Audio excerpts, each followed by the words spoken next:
Welcome back to He's a Giant, a pod about all things college football, all things Giants football, a pod for Chris Rossetti. Welcome, It's Monty, my co-host. I'm Sal. How's it going, man? going good, man. It felt good to kind of get back into the whole scouting thing, and it feels good to be watching college football this last weekend. And I can't wait to be watching NFL football this weekend. Yep. So this week is our first formal positional review, going over interior O linemen and air, and we're going to approach the position groups a little bit differently this year. We're still going to do our grading system. We're still going to do our scouting reports.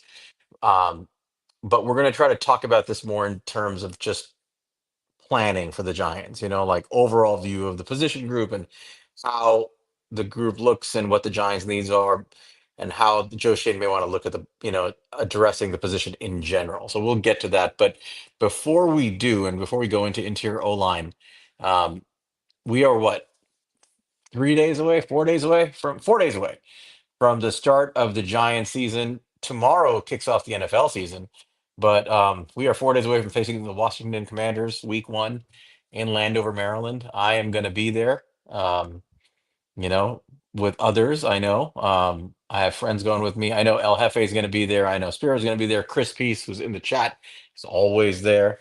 I suspect Authentic might be there. I know there's going to be a decent contingency of Giant fans there, but I'm pretty pumped. Monty, how are you feeling about that game? I'm feeling good, man. I'm excited to move past all the talk and get some action. Find out what this team really is. Well, according to Vegas and everybody else that prognosticates, they're a 5-win team, and they're going to lose by a touchdown on Sunday, according to everybody who is prognosticating this thing. I don't agree with that, but that's that's the expectation of this team. And we'll get into that because I think that's probably a good place to start is, expectations for the team and what it means, because there was a great dialogue going on with the best Giants beat reporter there is, bar none. If you're listening, Dan Duggan, we believe in you. But I didn't, I don't 100% agree with his conclusion on his take today on wins and losses. I know you're definitely more aligned with Dan, but I don't think 100% we have, aligned. It's what I've been arguing with you for the last few months, like almost right. to a T. But I just think there's nuance to it. So let's talk about that. I I mean, agree. going into Joe Shane and Brian Daboll's fourth season now. Quick recap. Obviously, everybody remembers last year was a complete shit show. The Daniel Jones era post signing him again, complete shit show. The the planes and the banners flying overhead, fire everybody, fire everybody. Everybody demanding blood, just sick of it. John Mara says, nope, they're coming back, and I'm giving them a shot to get their own quarterback. I'm giving them a shot to open up, to improve the quarterback room. He specifically said his goals in that famous postseason presser were to see improvement, both veteran and rookie, in the quarterback room, and gave them that mandate. And they went out and executed what I think we both agree was a pretty darn good offseason. Um, and here we are. So we think that we both thought they should have been fired based on Mhm. the merits of last season. I think many people did. And just moving forward, like the fact it didn't make sense to start fresh with a quarterback this offseason. And that's where it gets interesting in terms of how Mhm. we prognosticate going forward, right? So why don't you summarize Duggan's point and your point, and I'll give you my nuanced counterpoint. Sure. So, I mean, basically, the main points that Duggan was saying is kind of what I've been putting. There's a few points to this. One, it's like I think he kind of started out with like, we're excited. I'm excited. All fans are excited, but like, there's a big difference between like vibes in the preseason and vibes when there's loss after loss after loss after that shit can change things. Not saying it will say happen, but if it does happen, like you can be as positive and say, hey, they're coming back right now. That shit can change real fast. The other points were something I've been saying a lot. As much as I necessarily don't disagree with the point that you should just give Daboll 2 years at least because you don't want to run another young quarterback. I don't disagree with that point at all. But here's the reality. The reality is the NFL does not, typically do not see a head coach, almost ever see a head coach survive 3 straight seasons of double-digit losses. In the very, very rare case that you have seen it, like that's not very promising either. That just means we're basically keeping a guy that you've pretty much have decided is a bad coach at that point, historically speaking. Um, and then the last point to this was, is Jackson Dart enough to save his job?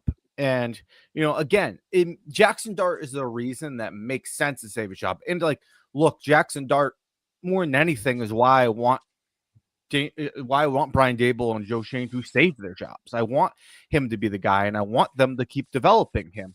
I am praying that they get the amount of wins and Jackson Dart shows the progress. I think those two things combined needed to, unless you just blow out and wins, then fucking matter what Jackson Dart looks like, to keep him. But the reality is, you can look at Jameis Winston, Marcus Mariota, Mitchell Trubisky, Justin Fields, Drake May, Caleb Williams, Bryce Young. You go on and on about all these top quarterback picks where they're Trevor Lawrence, where these head coaches were fired either in season or after the season. It doesn't seem to stop it. It's happened here. Daniel Jones, Dwayne Haskins was same year. Kyler Murray, Josh Rosen, like, it happens all the time. Sam Darnold, like that. So that was kind of like the last point he was making, is as much as it makes sense and people kind of agree that's best for quarterback's development, the NFL doesn't necessarily make their decisions because of that. Everything Duggan stated and everything you're saying is 100% accurate about how the NFL generally goes about their business. Where I differ in this is that most NFL teams don't do what John Mara just did. Um, you know, most NFL teams are not going to look at a complete and utter disaster with their fan base in revolt, planes flying overhead, and not just pull the plug, right? They would. I don't know how many NFL owners would have stood by their general manager and GM in that moment. Probably not many, right? Mhm. Isn't that fair to say? No, So I agree. I think you're already dealing with an atypical ground, right? This is not the typical ground that you deal with, the typical environment in which a lot of the conclusions you guys are drawing stem from. This is a very unique situation. We also know John Mara is a uniquely patient individual, especially when it comes to general managers. Now with You head know, coaches. fair, absolutely fair. But with general managers specifically, he's a uniquely patient man. And Mhm. even with head coaches, I do think that John Mara, there was a stretch where he was going through them every couple of years, right? For sure. I mean, But even Tom Coughlin couldn't survive 3 straight seasons of 7 or less wins. that's true. But Tom Coughlin had been coach for a very long time. And we were getting to that point where it was getting late in Eli Manning's career. The circumstances were a little bit different, you know? Sure. And granted, like I didn't, I don't know if it was right to fire Coughlin or not. I certainly thought if they were going to do it, they should have ripped the bandage off at the time and fired Reese, Coughlin, the whole staff, and probably moved on from Eli within a year. Mhm. But They were also but afraid to lose McAdoo. That's a factor. correct. And so there was it was just weird, but they tried to fix it. And if you remember, before they fired Coughlin, they got rid of Gilbride before that. They got rid Mhm. of Fuel before that. So they tried. They tried very hard Mhm. to retain this. So he tries to be patient. Given all of that, and what I think were John Mara's words at the end of last year, where he really felt like they were on the right track, and he cited the 2024 draft. He cited some of the progress made in the younger players. Um, and just the need for a quarterback where I personally think he was basically just saying I had a pretty heavy hand in them paying Daniel Jones. I mean, I don't know how else to interpret the way he went about that whole conversation and the thought process. um, I do think he kind of sold them, look, I'm going to give you a chance to put together a good football team and try to develop a young quarterback. I also think he's very sensitive to how the Giants handled Daniel Jones. Remember? We've done Mhm. everything in our power to screw up this kid. Well, what is he talking about? He's talking about changing coaches over and over again, right? Mhm. After getting him, after letting Pat Shermer draft Jones. Not that you and I ever thought Daniel Jones would amount to much in the NFL, but Mhm. Maybe in 2019 I convinced myself after the Tampa Bay game. but I think it's fair to say whatever little hope Daniel Jones had was probably obliterated the second they started changing the ground on him, right? Over and I over again. agree. Completely agree. And I think John Mara is the one who said that, right? And we did everything in our power to screw up this kid. When you think about all of these factors, who he is, how he's behaved in the past, and how he brought these guys back and let them trade up for Jackson Dart, who, I mean, we don't have any real returns yet, but the early returns on preseason and how he looks, we both admittedly said he looks ahead of schedule. He looks solid. He looks like he's going to do something good with Brian Daboll, right? There's something clicking there. I just think that the bar is a lot higher for them to be fired, meaning like a lot of bad things have to happen. And I mean Dable too. I don't think this is your typical, let's look at the win-loss record, you get fired. I think it's got to be like a lot of stuff has to go bad, right? So I agree with you. If you get to double-digit losses, you run the risk of having long stretches of like multiple losing like streaks during the season. And in those losing streaks, players tend to start speaking up in the locker room. There tend to be problems. That's all real. That happens every year whenever you have a losing season. So if that happens, if they're losing a lot of games, players are fighting with each other and and kind of barking at each other in the locker room, talking to the media, upset about their role, upset about the way things are going. Um, you're not getting the kind of quarterback play you hope for. If those things all kind of happen and the product just kind of looks like it's going nowhere, I can see Brian Dable be fired. But there's also a world, Monty, where they're at or around 500 or just a little bit below it for a good chunk of the season. They move on at some point to Jackson Dart, and he looks like he's good, Mm-hmm. right? He may not even be winning games, right? He's a rookie; it's hard to, but he looks like he's good and he's competitive. I'm not so sure that you're just handing Brian Dable after seeing that, right? So I think there are a lot of outs. Is all I'm getting at. Like to use a poker term, there are a lot of outs here for Brian Dable to save his job. I don't think it's as simple as just the win loss record. And I don't think it's as simple as the win-loss record. I don't think that I could point to a certain amount of wins or losses and tell you definitively he's gone. For the most part, if they win 1-2 games, I can definitively tell you he's gone. If they win 9+ games, I can definitively tell you they're here. There's certainly points, especially in that 6 to 7 win range, where there's certainly a lot of point, maybe even 5. That'd be a tough sell. But if Jackson Dart looks like Justin Herbert, then that's a different discussion. Certainly some for nuance. So one thing I will say, you were talking about the John Mara part of it. Let's not forget that was also the same John Mara who would basically refuse to give these people who he brought back a vote of confidence. We were talked about it at the time. He sat there and said, like, I better be happier that this time next year or whatever he said. He basically said, that he needed to see improvement. I'm tired of waiting, I believe was the word he said. Right. I think he went out on a limb for these guys. I think that he got killed for bringing Brian Daboll and Schoen back. He got a lot of people were mad at him. Let's also not forget that fans had Brian Daboll's head on a stick last year. I don't think that is just because they drafted the quarterback. It certainly helps. I don't think that's we've already gone that far. I don't think it's crazy that we're going to end up back there. John Mara doesn't like getting embarrassed. If he brings these guys back and he feels like he's getting embarrassed, I think that's a problem for Brian Daboll and Joe Schoen, specifically Brian Daboll. I certainly think there's a much better argument here to keep Joe Schoen. Not necessarily agree with that decision, but I think, you talk about he's much more patient with GMs. We can talk about the history of the NFL. GM survived 3 straight losing seasons all the time. That's not a crazy thing or double digit. I'm sure there's plenty of cases of that.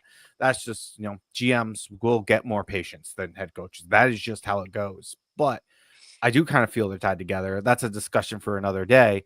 But this is the best way I can put it. I've been trying to kind of think of the best way things could look for Jackson Dart. And let's talk in maybe that 6 to 7 win range area. That's where I kind of like 8, 9, I feel pretty good. 9, I feel I'm 100% confident I'm back unless something terrible happens. 8, I feel really, really confident. 6, 7 is where I'm like, okay, what does Jackson Dart look like?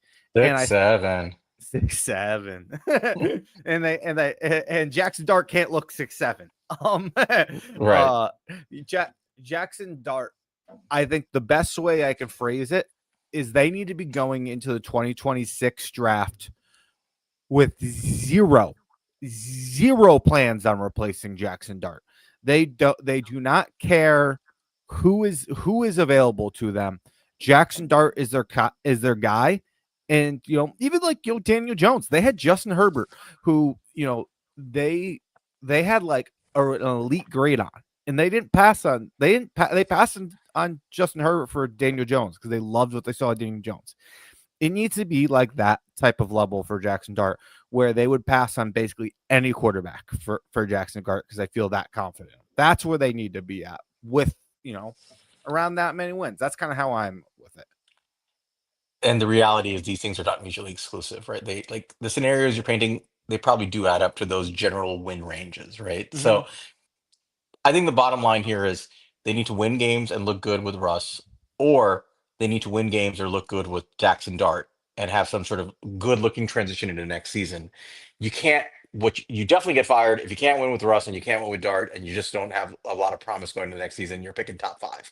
Like that's where you're like, okay, you might be in real trouble at that point, right? Um, Mm-hmm. so I do think that's a possibility, but I still think that there's a lot more patience here for Daboll than others are giving credit for. But I don't doubt your logic, and I certainly would not doubt Dan Duggan, who I think is one of the more thoughtful insiders and beat guys, the most thoughtful beat guy for the Giants. So that was one bit of news. Let's move on to one other quick item, and I think this is a discussion for another day down the line. The Giants, I don't know if you saw the news, it happened late. They managed to sell, the NFL allowed NFL owners to sell up to 10% Mm-hmm. of their team to private equity to collect some cash on the valuation of their team. It's a way to basically get free cash for the owners, and it's kind of free money for for the people buying it. If you think about the way the NFL returns on investment, um, the Giants specifically sold a 10% share, valued at a little over a total valuation, a little over $10 billion to the Giants, so a little over $1 billion in sale to Julia Koch, the widow of the late David Koch, libertarian king, David Mm-hmm. Koch. For those who know him, scientist and big philanthropist and donor to a lot of libertarian causes. Interesting character, socially liberal, kind of like the class in a previous time, right? But Mm-hmm. his widow inherited his money. She's worth about $80 billion, and she just got a 10% stake in the Giants. And I was having this discussion with our friend Ask and with DK and some others about what this means. And um, well, I want to hear your thoughts on it. I'll give you what I think where this might be headed. So it was 10%. That was the number. That's supposedly the 10% number, yeah. Well, So for $1 billion. they can't sell more than that now, right? 10% is the maximum without getting into like other things. Like that's like the right. I think That's that's what it was. 10% is allowed to go to a private equity buyer. Yes. Yeah, and then there's ways to sell like stakes to the team, but like I don't know, whatever. I know that was something big they approved Yeah, recently. there must be some different set of rules for allowing this Mm-hmm. as opposed to like the typical sales process. But Yeah, yes, not have to get 10%. approved by the rest of the owners and stuff. I'm They, sure. they they they still have to approve it, but I think the bar is lower. That's all. Mm-hmm. Yeah. So what are your thoughts on it? Have you given it much I, thought? I haven't given it too much. I don't think it means a whole lot personally. I was hoping that Eli would get in. I know that was reported a while ago that he wouldn't be in on it, but to me, it made a lot of sense to put him as like kind of face of a group to do it. And I felt like, to what an owner, that basically means nothing. If Eli was a face of a group, that would mean a little bit more. And not that I think like Eli Manning is probably going to be this fantastic owner or anything like that, but it'd be nice to have a different voice in the room, and I feel like that would come with it naturally, even as a 10% minority owner. But I don't think this means anything. I think it's just a money grab. I think it means something, and I'll tell you why. Okay. Um, Julia Koch is worth $80 billion. She's immediately going to be like, if not the wealthiest, one of the wealthiest partial owners in all of sports. He's one of the Mm-hmm. wealthiest women in the world. She has ownership. She has some partial stake in other sports teams, and she has a clear interest in owning a major sports franchise. The Mara and Tisha selecting her to buy because they had other suitors. I mean, there were plenty of people who Mm-hmm. were going to line up to buy a stake in the Giants. Um, to me, signals something very similar. And I'm a Mets fan, to what the Wilpons did when they sold a small portion of the team initially to Stephen A. Cohen, Mm-hmm. who bought a small portion of the team, but was always eyeing buying the whole kit and caboodle. And eventually, I mean, their situation was different. They were under financial duress to some extent. He was able to buy out the Wilpons completely, and now he's the sole owner of the Mets. And the Mets' fortunes have changed as a result of that. When you select a partial owner who has this kind of wealth, who clearly has some sort of interest in owning a full sports franchise, what you might there's a world in which they're looking at this and saying this is our way to eventually cash out for many billions of dollars, because right now the Mhm. Giants are valued at $10 billion. Her purchasing it is going to raise the value of the team partially, um, because the assumption will be there's money flowing in. Um, the other thing that's going to help the value of the team is if the Giants get good and they start winning games again, right? Which I think we're all expecting in the next couple of years for them to turn the corner. A successful New York franchise will start winning games and raising the value, right? So there's a world where within a few years, the Giants are worth 12, $13 billion. At that point, and you're now approaching 2030, which is the next endpoint where a team can exit the lease on MetLife Stadium. The way the Mhm. MetLife lease is structured, either the Giants or the Jets, every 5 years, starting this year passed already in terms of making a decision, can exit the lease. And then the other team is straddled with the lease the rest of the way till I think 2035 or something. Um, there's a world in which she purchases the Giants fully in the next few years, gets out of the MetLife lease and builds a new stadium somewhere because she's a billionaire and she sees the value in it while the team is winning. And, you know, look no further than the Washington Commanders. That's exactly what happened here. Josh Harris bought the team. They just got approval for a stadium back in DC. He bought the team for $6 billion. They're now worth 10 billion. Mhm. This is a few years ago. He came in, changed things. Obviously, they hit on their quarterback there, and they're a winning franchise now. People look at them very positively. They got a new stadium. They're going to be worth $15 billion within a matter of a few years. Like, he's going to get a Mhm. massive return on his investment quickly. I can see a world where she comes in and says to the Wilpons and the Wilpons, the Maras and the Tishas, I'll pay you 12, $13 billion for this whole thing. You Mhm. know, right now, cash. Take it, you move on. She's sole owner. She puts in a new stadium. The Giants approach a $20 billion valuation. I don't think that's a crazy scenario. I've seen this happen in other sports. I've seen this happen to other teams. And I think the person they selected to sell this share to is a signal. She has a lot more cash than what she just put up, to buy a 10% Yeah. stake. This wasn't like this wasn't a vanity buy for people who are just trying to like put together a group of 20 guys just to say, hey, we're part owners and Eli Manning is here. This is a serious buyer. This is a person with the money to buy this team over multiple times. She clearly has her eye on more than just 10%. I can't imagine she doesn't. And they selected her. So Mhm. it's a bit of a conspiracy theory, Monty, but I've seen this before. I wouldn't be shocked if you start hearing rumblings the next few years of the Giants, like of them finally selling. You always think these owners won't sell until they get their price, right? And then they sell. So I don't think. I think that there's a world that Steve Tisch would sell. I don't think that there's any world that John Mara would sell. I think the Giants are too far too far deep into the Mara's blood at this point. They have their family working all over it. It's been in their family since day one. I don't think they would ever sell. I could see Steve Tisch selling. I do think that is something that happened. That's just my guess. Sean But Mara is 70.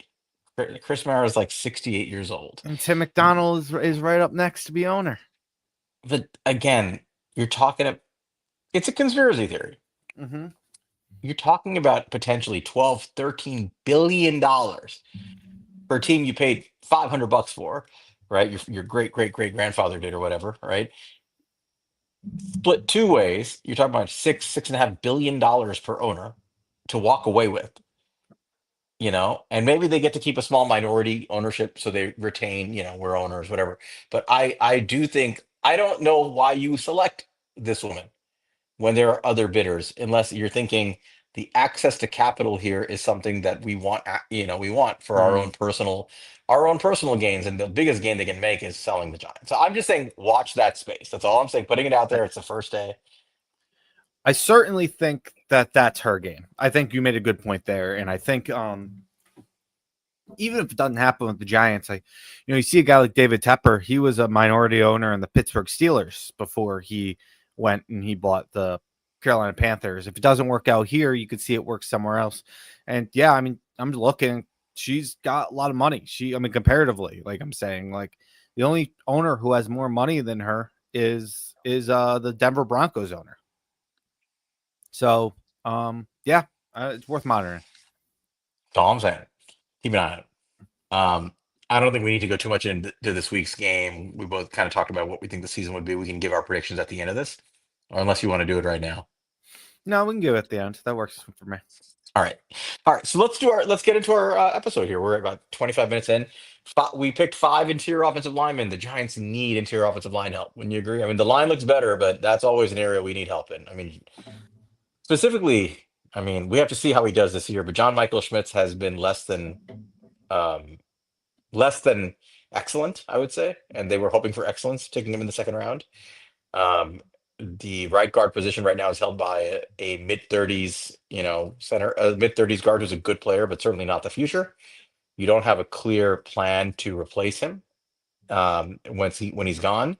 Your left guard is a decent, not excellent player, but they gave him some money. At minimum, I'd say. So. Yeah, right. And John Runyon. At minimum, you need to replace one position. You might have to replace.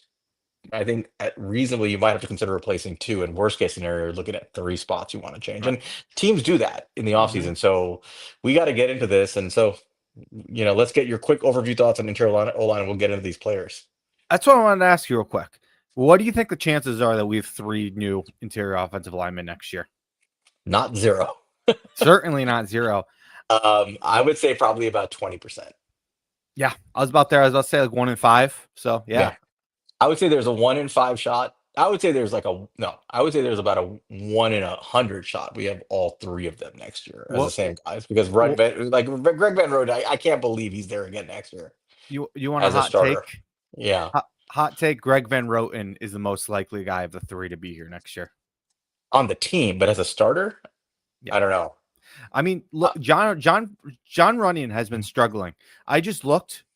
You can get out with only $2.5 million dead money. He's owed 11.75. He has not lived up to that amount of money. Yeah, and if he doesn't perform this year, I can see them saying, "Screw this, we're not paying." John Michael Schmitz is maybe he'll be on the team, but I don't think he's backup. I don't think he's starting unless he takes a big step this year. I'm going to put my probability that we have 2 new interior line starters next year at something like 60%. It's scary too, because Jermaine and Lumen is also free agent. That's another conversation we've had. That's in Andrew Thomas. That's tough. That's for a rookie quarterback right now. We're gonna circle back to this part of the conversation after we go over these players. So let's get through the players quickly, because guys, we're gonna do something differently this year. We're gonna go through the position groups. We're not gonna spend as much time breaking down every little part of the player. We're gonna go through our grades, talk about them. But we're gonna circle it back to what matters to the Giants. So let's go through our players. We pick 5. We specifically picked 3 centers to go over because, for one thing, I'll tell you right now, this interior O-line class is less than impressive overall. Centers are probably the best part of it, which is a little unique.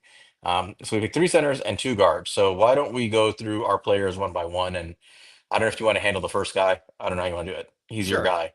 Yeah, I mean, I loved him. We talked about him on our freak list episode. We're not going to go in this much detail without all the other guys, but I'm just going to remind you guys, because we have it right here. Logan Jones, center out of Iowa, 6'3", 302 pounds. He's a 4-star recruit, redshirt senior.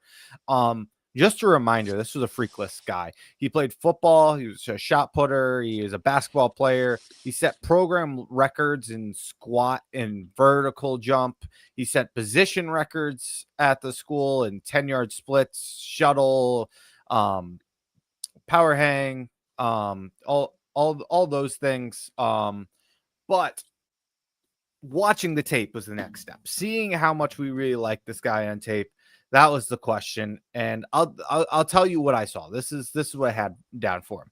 I said he's an athletic, technically refined center who excels with quickness, leverage, and hand usage. His lightning fast first step and polished footwork made him highly effective in zone concepts. He can reach defenders and climb to the second level with ease. He displays strong grip and hand placement to sustain blocks, along with balance and body control to mirror and protection. Anchor remains his primary concern. He can give ground versus heavy-handed bull rushers with his blend of quickness, leverage, and technique. Jones projects as a high floor center, really well suited for zone heavy scheme. So that was my my takeaway on him. What were your thoughts? Yeah, we reviewed him, so I won't get into too much. Bottom line is this is a tremendous athlete. Took over for Tyler Linderbaum and has held down the position ever since. It's the highest graded player, I believe, in the O line of all of PFF last year in college football. If not the best, he's like top four, something like that. Um, and he is everything you want in a center. That's the bottom line. He is strong, stout. He has a multi-sport athlete background. You see that in his athleticism and his footwork. He was a great basketball player. A lot of these Iowa athletes are basketball players. He squats 700 pounds, so you see it in his anchor. His anchor is solid. His base is solid, despite him being a little bit undersized weight wise. His anchor is tremendous, and he's an immovable object when he's out there. When he plops down, great athlete, gets to second level, technically very sound. He's an experienced center. He makes great line calls. He's a pro out there, really. He's calling, Mm-hmm. he's running the line. He knows his spots and his landmarks. He gets there, gets the next level, and he can run with guys. He can run like a really elite athlete. And he's just a plus in every facet of the game. He really is. So I think he's outstanding. Yeah, So I was really I, impressed. yeah. It's interesting. When you look at how some of the pro guys are grading out these players, he's not even on their radar, which is No, fascinating to me. Which crazy to is, me because we yeah. looked at the guys that they liked, and we'll get into that. But I like this guy. Oh, I mean, it by might be far my that favorite guy. and it may be just the age, right? He is He is what? He's a older, he's a 24, I he, think. he's 24. He had a red shirt year. Then he got hurt and he missed. So basically, he had 2 years where he missed before he came over. He took over for Tyler Linderbaum in 22. So he really didn't start playing. I think he was there in 2020, got 2021, got hurt, and then 22 he finally took over for Linderbaum, and he has played every snap since 2022 and has stayed for four. This is his fourth year. He has 3 years of experience. He decided to stay for his fourth year to get the reps. Assuming he has a similar year, I mean, definitely center one for both of us. Um, yeah, let's get into his grades, man. And this is going to be easy. So again, our grades, as you guys know, are on a 1 to 5 scale. For interior O line, You we've want to go tweaked it a through little what the bit. 1 to 5 is again for Yeah, so absolutely. So one is basically an unplayable human being, and that for the yes, trait. This practice is not squad. right. Two is a below average relative to NFL talent in any one particular skill set. Yeah, like a Three is an backup. average, right? Three is an average NFL player, right? So a starter, Hmm. let's say. Four is a guy who's typically like a little above average to Pro Bowl caliber, and five are your all pros. Those are your elite levels. So the higher the number, the better they are at any particular skill. And we do an aggregate score, which finally this year we Monty was nice enough to put in a spreadsheet, so I don't have to sit here calculating the numbers. Uh, but but why don't we go into it? So our categories. The first one is play strength. So just play strength, and we combine this with anchor for the interior O line. What'd you give him? I gave him a 2. I know you complimented his anchor. To me, I saw him at time. I thought he stood in front of him, but you saw some of those things that those smaller guys do, where they're like Yeah. bunny hopping back as he's getting the 1-on-ones with the bigger guys. I thought the more heavy-handed guys kind of took advantage of him. I think that's only going to be more exposed at the next level. I don't think he's a guy which naturally. Hey, centers aren't guys you want to leave 1-on-1 with big nose guards often. That's why they play center. So I don't think that's a big deal, but I did put him at 2. I put him at three simply because of what I said. I think his lower body strength is pretty tremendous, and it outpaces his overall size.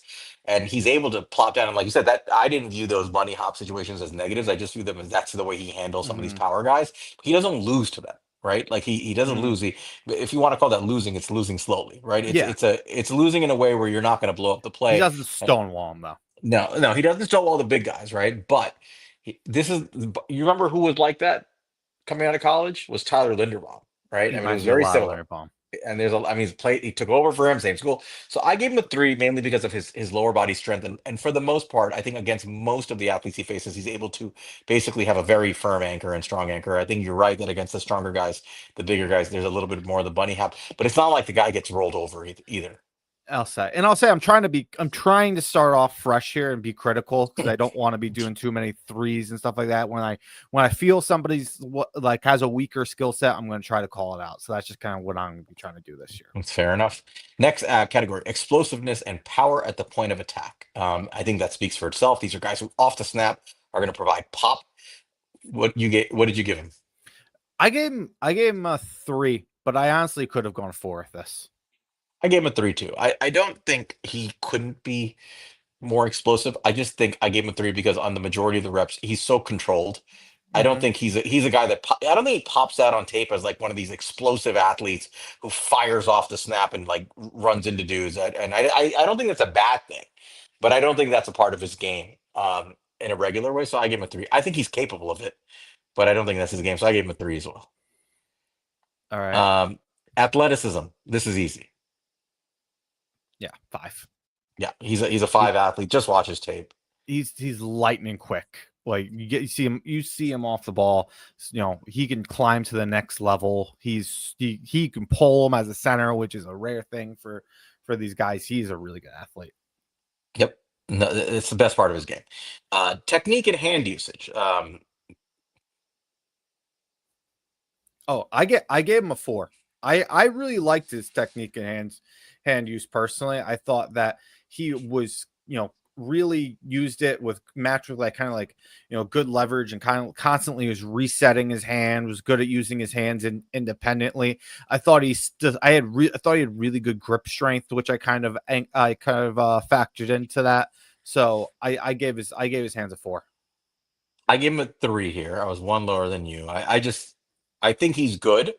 I don't think I saw like elite usage or anything. Maybe I was being a little hard on him, kind of like you were on the Mm-hmm. explosive on the other category. But I think I just to me 3 is you're good, right? You're NFL caliber. I didn't think it was anything special, but that's the only. I mean that's a minor point. Pass blocking. We both gave him a 3. Why don't you explain your reason for it now? I'll see if I have a different reason. I thought he was really good. I don't have any real concerns with him, but I wouldn't want to leave him one-on-one with the guy. I think he just doesn't quite have the size for it. I don't think that's where he excelled, but I thought he was very good. I agree. I think that when you're going up against the Jalen Carters of the world, if they're bull rushing you and he's in pass blocking stance, they're like we just talked about. I think he could use some help, um, Mm-hmm. and I think he can hold his own. But I don't think I don't think he's a guy that you leave on an island all the time either. So I gave him a 3 there in pass blocking. Um, Different for run blocking. Yep. Yeah, I gave him a 5. I gave him a 5. You just see Another it on elite tape. Pirates game. Yeah, you just see it on tape. He seals off beautifully when he's asked to do so. He's outstanding in zone runs. Gets to that second level quickly, hits his landmark with perfect timing, and just takes out linebackers consistently, like play after play. He's sealing at one level, climbing, sealing at the next level, and he's running with his running backs. I mean, it's an elite skill. The guy runs down the field the way Tyler Linderbaum used to run down the field with guys. Yeah, Yeah, he generates a lot of movement in the run game. Even though I don't think he is like the strongest anchor in the world with how much pop he brings, and this grip strength he has. He just sustains the blocks, and he's a finisher, man. He'll bury you into the ground. absolutely. Size and frame, we both gave him a 3. I think I mentioned that he's a little undersized, but Mm-hmm. not terrible for a But center. yeah, center it's fine. Guard he would be like a 2. He's almost identical size to Tyler Linderbaum when he was coming out, about 6'3", 293. I think Linderbaum was at 6'3", 291 or something like that at the combine. It was Mm-hmm. something, he's trimmed down in front of the combine. I think they play a little closer to 300 or right around 300, but these are not big dudes. They're not for the position they play. Yep. Balance and body control. We both gave him a 4. I Yep. mean, just you don't see him. I could have given him a 5 here, honestly, because you never see him on the ground. No, and You know, he really minimizes like wasted movement. Like he's not a wrestler, but he could have fooled me watching him. exactly. So overall, we both came up with the same cumulative grade of 3.625. So we're already saying this guy's projecting as an above average NFL center. And I think that this is a guy that, because of his experience and his age, you can see his performance just stay at the same level and be viewed more positively. But because of his age, and I don't. And Tyler Linderbaum was, I think, 21 when he was drafted, right? He was a 22 is senior, was 22 he probably, 22? Yeah. and I know he's eligible the year before it came out. Okay. I I don't see this guy being viewed as a first round prospect when all is said and done, just because of the age and the years in college. But I think he will be viewed as a guy who, that if you don't get him in the first, you're going to have to take him early in the second. I think when all is said and done, I don't see this guy falling too far below like the top 40, top 50, I mean, like Creed Humphreys got taken in the second. Like I think. something like that. Mm-hmm. Yeah. I mean, like I said, my player comp was Tyler Linderbaum. I know it's lazy with the Iowa comparison, No, but they're so it, similar to their play style. yeah. And right down like I said, like I marked him down on his play strength and anchor. I mean, I same thing you people were saying about Tyler Linderbaum when like everyone was talking Tyler Linderbaum as like a potential top 10 pick, or like, yeah, but have you seen his anchor? Like that's the type of things you were hearing. Exactly. All right. That's our top rated player in the entire interior O line. I think, man, he's a guy that'll fit us really well, I think. But let's go on to the next set. So the next two are also centers. So I'll take this one. Now this guy is being viewed essentially consensus as the top center in the draft. Not Yep. ours, but he's being viewed as the consensus top center, and that's Connor Liu, center out of Auburn. He's 6'3", 300, so about the same size as Jones. Um, this guy's, I mean, I think he's a very solid player. I think I'm a little higher on him than maybe you might be, but when I Yeah. watch him on tape, I think he's strong. I think he's got good balance. I think he does all the things you want him to do. He seals well. He climbs to the next level. He's a good zone blocker. I think he's pretty versatile, actually. He looks like he's technically refined, right? Like he has good technique with his hands. He has good balance. He has good movement skills. And he does try to finish off stuff, right? When he blocks five guys, he does try to finish them, take them to the ground. I think where he struggles a little bit, and we discussed this a little bit before the show, is he doesn't have that core strength that I think you're looking for, and he struggles a little bit with that. His hand usage, while I think it's often in the right place, I don't know if he has the most powerful hands, and Mm-hmm. that will give him some trouble. Um, while he's a good athlete, I think in terms of getting to his landmarks, and I think he's an adequate athlete. I think that there are some plays, and I agree with you on this, where his foot speed can be a little bit less than desirable. Um, and while I don't think it's a major issue, there were a couple of plays on balance. I know you saw one game that was awful where he was on the Yeah. ground. We'll talk about that. Overall, technically sound, well coached, good strength, good raw strength, good movement skills, good athlete. Uh, you know, nice mentality. You want to see that he finishes. He's good in the run game. He kind of has versatile play style for different offensive schemes. He has to improve some things, and like his grip strength, his hand usage with the grip strength. He has to get a little bit better with his balance, and take away some of the negative plays. Um, I think he's a solid kind of player, but when you watch him, for a guy who is being mocked in the first round, I didn't see a first round caliber player. And I saw, and you and I said it, I think independently, I saw John Michael Schmitz. Yeah, and you said You it to know, me, and I was like, "That's literally what I was thinking watching him." Like right. And I bad John like John Michael Michael, Schmitz. and we both like John Michael Schmitz coming out of college, Yeah. but it's made us, and I think when we say it, we mean like, we also knew that John Michael Schmitz was not only an older prospect, but was somewhat limited. Like he was good. He was good Hmm. at climbing. He was good at a lot of things, but he wasn't really elite in anything. And for a center prospect who didn't have any elite traits, he was just kind of solid, and he was older, and he was a little undersized. Like there was always that risk, like, what if this doesn't translate in the NFL, right? What if he doesn't have anything to hang his hat on? That's exactly what's happened so far in the NFL, so far, right? I, Yeah. I think that's the fear with this guy. Yeah. The issue is I saw John Michael Schmitz, and so to give you guys some context. So with this first one, it's kind of hard to I typically try to watch 2 to 3 games on each of these guys. Typically, I usually try to watch a good game, a bad game, and a middle game, at least a good game and a bad game, so I can see both sides of them. This one I was just trying to find film. Sal luckily was able to found a different game than me. I didn't see when I was looking on YouTube, but I found his game versus Cal. Shout out, do a barrel roll. He's not doing these this year, but he has a bunch of stuff last year. I was like, oh great, okay, they have a game, found it, watch it versus Cal. Watch Connor Liu, and I was like, what the hell are people talking about with this guy? This guy stinks at football. Then I go and I check his PFF grade after, just to before I start putting all these in, before I absolutely kill him. I see he basically has between a 85 to a 69 grade in every game. He had a 30 grade in the Cal game and let up 5 hurries. So I'm going to preface with all that before I get into it, but I'll tell you, this is what I saw. So we're going to have to watch the season. We will probably end up reviewing all these guys again at some point because it's so early.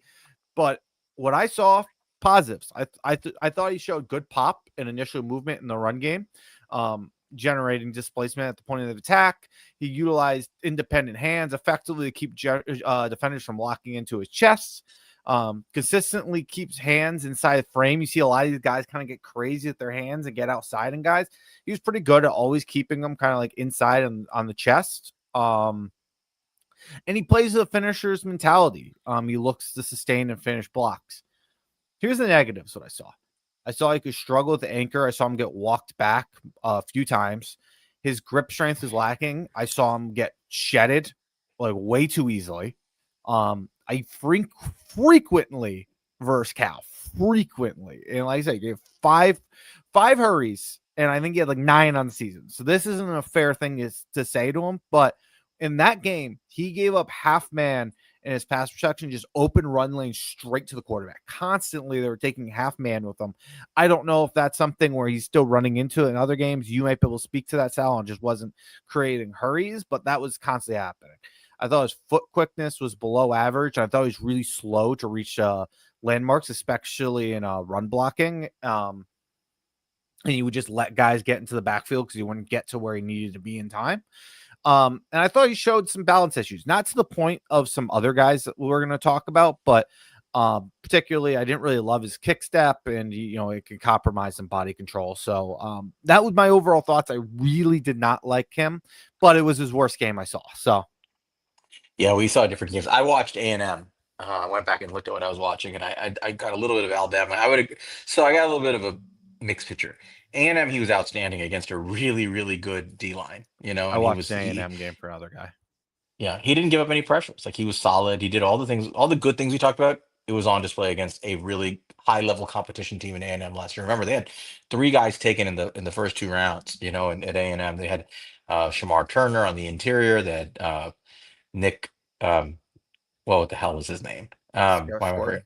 Nick Scourton, and then the guy who went to the Bengals, Shamar you Stewart. know, Shamar Stewart. So they have a good solid O line, a good solid D line, and specifically, Turner, in the middle, and he did a great job of just holding up. But against Alabama, he had some struggles. It wasn't perfect. He was a little bit less. I mean, he didn't give up pressures. I think he gave up maybe one pressure against Alabama. I forget the number. No, none actually. But you could see that the power was an issue for him in that game a little bit, the Where'd anchor you see stuff. But these? YouTube? yeah, you got to find the YouTube games. You got to look for them. Yeah. I Yeah, checked. sometimes you got to scour 'em. Do a barrel roll didn't have them, but they're probably other places. Yeah, when they're not, so just so you guys know, we get all 22 for a lot of these players. Sometimes they're not loaded, and especially It's with the this old, early in the yeah, year, they're not there typically. yeah, with the O line, you can kind of get it. You have to kind of watch the full game. If you can get your hands on the full game, you can usually see a lot of it, but you don't get both views that we typically look for. But either way, Yeah. um, You don't need it. It just helps with O line. yep. Let's get to grading him because I think we're kind of at that point now, and I think we can rip through these. Play strength. You gave him a 2, I gave him a 3. Mhm. And I think this reflects the games we watch, basically. I think he's fine, but you didn't like what you saw. No. Yeah. Explosiveness and point of attack, we both give him a 3. Average, Yeah, he got some solid. pop. Yeah. Um, athleticism, You gave him a 2. I gave him a 3. Again, I think this reflects the game we Yeah, watch. he was constantly missing landmarks and getting beat in front of his face. That was why I gave him a 2. Yeah, and in A&M, I saw him constantly hitting landmarks at the Yeah, second level, and it's the ceiling. So I mean, I gave it 3. I didn't think it was anything special, but I thought it was. I thought it was good. you would Handy think that Texas A&M would be the bad game and not Cal, but here we are. is very weird, right? You got to wonder if he was sick or something in that game. Yeah, I don't know. It's a real outlier of a game. And sometimes you just got to throw those games out. We'll see it this year. And I think you generally should throw out their best and their Mhm. worst game and look at the Yeah, rest. But I agree. hand usage technique, you gave him a 4. I gave him a 3. I think you were more high on his hand usage. I saw a little bit of sloppiness there, but Yeah, I didn't think it was a problem. Yeah, I just thought, I thought his hands were constantly. I mean, he's the first guy I reviewed, and I thought when I was watching him, I thought his hands were always, constantly in on the chest of the guy, which is something I've seen in a lot of issues with guys in the past. It actually wasn't too much of a problem with this group from what I saw, but I see that often with their hands get kind of wild on the side, and I thought he used his hands independently well. And I thought he had, pretty good grip strength. So yeah, that's why I gave him that. Pass blocking, we both gave him a 3. Again, I think self-explanatory, Yeah, solid, nothing great. I would have gave him a 2 if I didn't see the stats. I was like, okay, I can't give him a 2. Fair enough. Run blocking, again, you gave him a 3. I gave him a 4 because you didn't see any of the good stuff he did in the run game, and I did. Mm-mm. And I thought he was a plus in the run game in the game and the 2 games that I got a chance to take a look at. Look, he's the Size only and guy who made Brugler's top 50. I trust you that he's better than what I saw. yeah, no, I mean, I think that some of that is just like, the sample. Size and frame, I think we both think he's average at Mhm. 3. Balance and body control, I didn't see major problems. He was on the floor a little bit, but I didn't see a lot there. So 3 for both of us. Overall, you gave him a 2.875. I gave him a 3.1 times 2.5. You know, potato. We Average think out he's to going a to be an 3. basically an average NFL player. I think bottom Mhm. line, we think that once he's drafted, he looks like an average NFL center. I'll go back to the main thing I said. Even though I saw a better sample of him, I didn't see anything about this guy when I watched him that made me think this guy has special traits and ability that will stand out and make him a top level center. I just didn't see that at all. And even in the good games, I think he was solid, but I didn't see any of this special stuff. But again, he's a little bit younger you know um I think this is his how many years, this is his third year you know and I Mhm. think that some of this, and again, you have to see how this year plays out. There is an age factor in projection, right? So you got to see how that plays out, but overall we think he's average. I will say too, you see these centers go back a lot for whatever reason. That's something to keep an eye on with a true junior or whatever he is. Maybe he's a redshirt junior, but with a junior center. Okay, let's go to number 3. Why don't you introduce the third guy? All right. So this guy I liked more. Granted, I saw a bad game, but this guy interested me. Jake Slaughter, center out of Florida, 6'4", 308 pounds. So a little taller. I thought he displayed clean, reliable footwork in both run and pass sets. He used his length really effectively to keep defenders off his frame. I thought he looked like he had really long arms from what I saw, and I thought he used that to his advantage. I thought he had probably the best grip strength I saw of any of these guys here. I thought he had like vice grips for hands. He really could sustain. Once he latched on, defenders didn't get off him. Remains solid, maintains solid body control, and he can seal out defenders. Rarely overextends. So that was what I liked about him. What I didn't like, he wasn't really a people mover. I don't know if he lacks the power or it's just not something he really does, but I never really saw him pushing guys around. He's more of like a positional blocker, sealing guys off than like a true displacer. I saw him susceptible to some stunts and twists, some delayed recognition at times. I thought his athletic limitations showed up when he was climbing to the second level. He looked a little stiff and unnatural in space, in my opinion.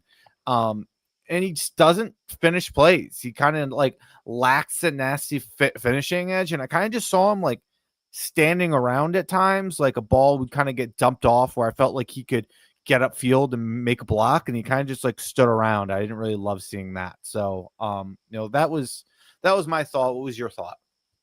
Yeah, I'm gonna almost skip ahead to the grading at this point because I think you got a lot of it. I disagree a Okay. little bit about some of the things. Like I wasn't as impressed with his hands. I understand what you're saying about his strength, but in general, like I think hand usage is I view it a little bit differently. I want to see when you have strong hands, I want to see pop and I get driving that. people backwards. And I just It didn't was see it. different. It Yeah, it was was like hard to grade him because he plays the position a different he's a, way, but it works he, for him.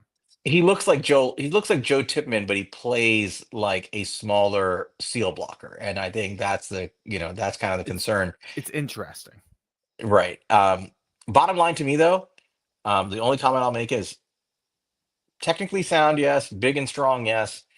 Doesn't play to his size and strength the way you would expect on tape, and he's not a good athlete. I think he's a slow-footed Mhm. athlete, and I I agree. think he just looks slow. He looks slow, and if you look slow in college, I think you're gonna look real slow in the NFL. So that's the commentary. So power and plays like play strength and anchor. I think we both gave him a 4. He's a big, strong dude, and I agree with you. Like he's very hard to push back because once he gets his feet down, he's not moving. He's a big dude. Um, Explosiveness at the point of attack, we both gave him a 2. I expected more. A 100%. He didn't do it. He's below average with explosiveness at the point of attack. Some of that is the slowness. Yeah, it also just it doesn't feel like it's his style. If it feels like the way he wants to beat you is he just wants to seal you off and open a lane, which I don't love, but if it works, it works. Not often I feel like you're going to see that big of a differential between our play strength anchor and our explosiveness and power of attack. But for him, Yeah, it's there. we both give him a 2 for athleticism. He's a Mhm. below average athlete. I thought about giving him a 1. I was like not impressed at all by how slow he looked on tape. I kind of put some of it out to just the way he plays the game. I think. Fair enough. Hand usage, we just talked about. We have a disagreement. You thought it was a plus at a 4. I think it is Mhm. at best average at 3. So I gave him a 3. And I think for the same reasons, pass blocking. You gave him a 4. I gave him a 3. I think he's adequate. I didn't see anything special. Why did you give him a 4? I felt like he just did not really allow he'll see. Start off. He only allowed 8 pressures last year and 1 sack to start for statistically. But I felt like he was just somebody who got in front of guys, and once he got his hands on you, you could not get by him. He had a strong anchor. It was just he'd get his hands on guys and there was nothing they could do. Fair enough. Run blocking, you gave him what you gave him a 2. I gave him a 2. I agree. He's too slow. Not athletic enough. I think that Mm-hmm. all goes back to athleticism. Size and frame, he's a big dude. He's a big horse of a human being. We both gave him a 4, and I think balance, we both gave him a 3. I didn't see any major issues with him given his size. Actually, I thought he was pretty good with his balance given his Yeah, size. I didn't think he leaned or anything really. I thought that was decent. He's stiff. Yeah, he's He's a stiff. stiff player. He doesn't Yeah. really have the body positioning. It's not like he's like a leverage king, but he doesn't lean. He doesn't lean. So we both have literally the reverse grades on these guys that we had, on this guy that we had on Connor Liu. I had Connor Liu at 3.125. I have this guy at 2.875. You had it reversed. Average this out. I think we're looking at both these guys as sort of the same range of type of they're different styles, but in Mm-hmm. terms of overall quality of center, I think Slaughter and Liu project out to be average-ish NFL starters. Is that a fair way to put it? Yeah, at Like least when once they're able to kind of translate their game to the next level, I think that's where they could be. Slaughter to me feels like a hype floor guy. That's how I kind of see him. I think he's a guy who can get into the league. I don't see him as a guy who's going to.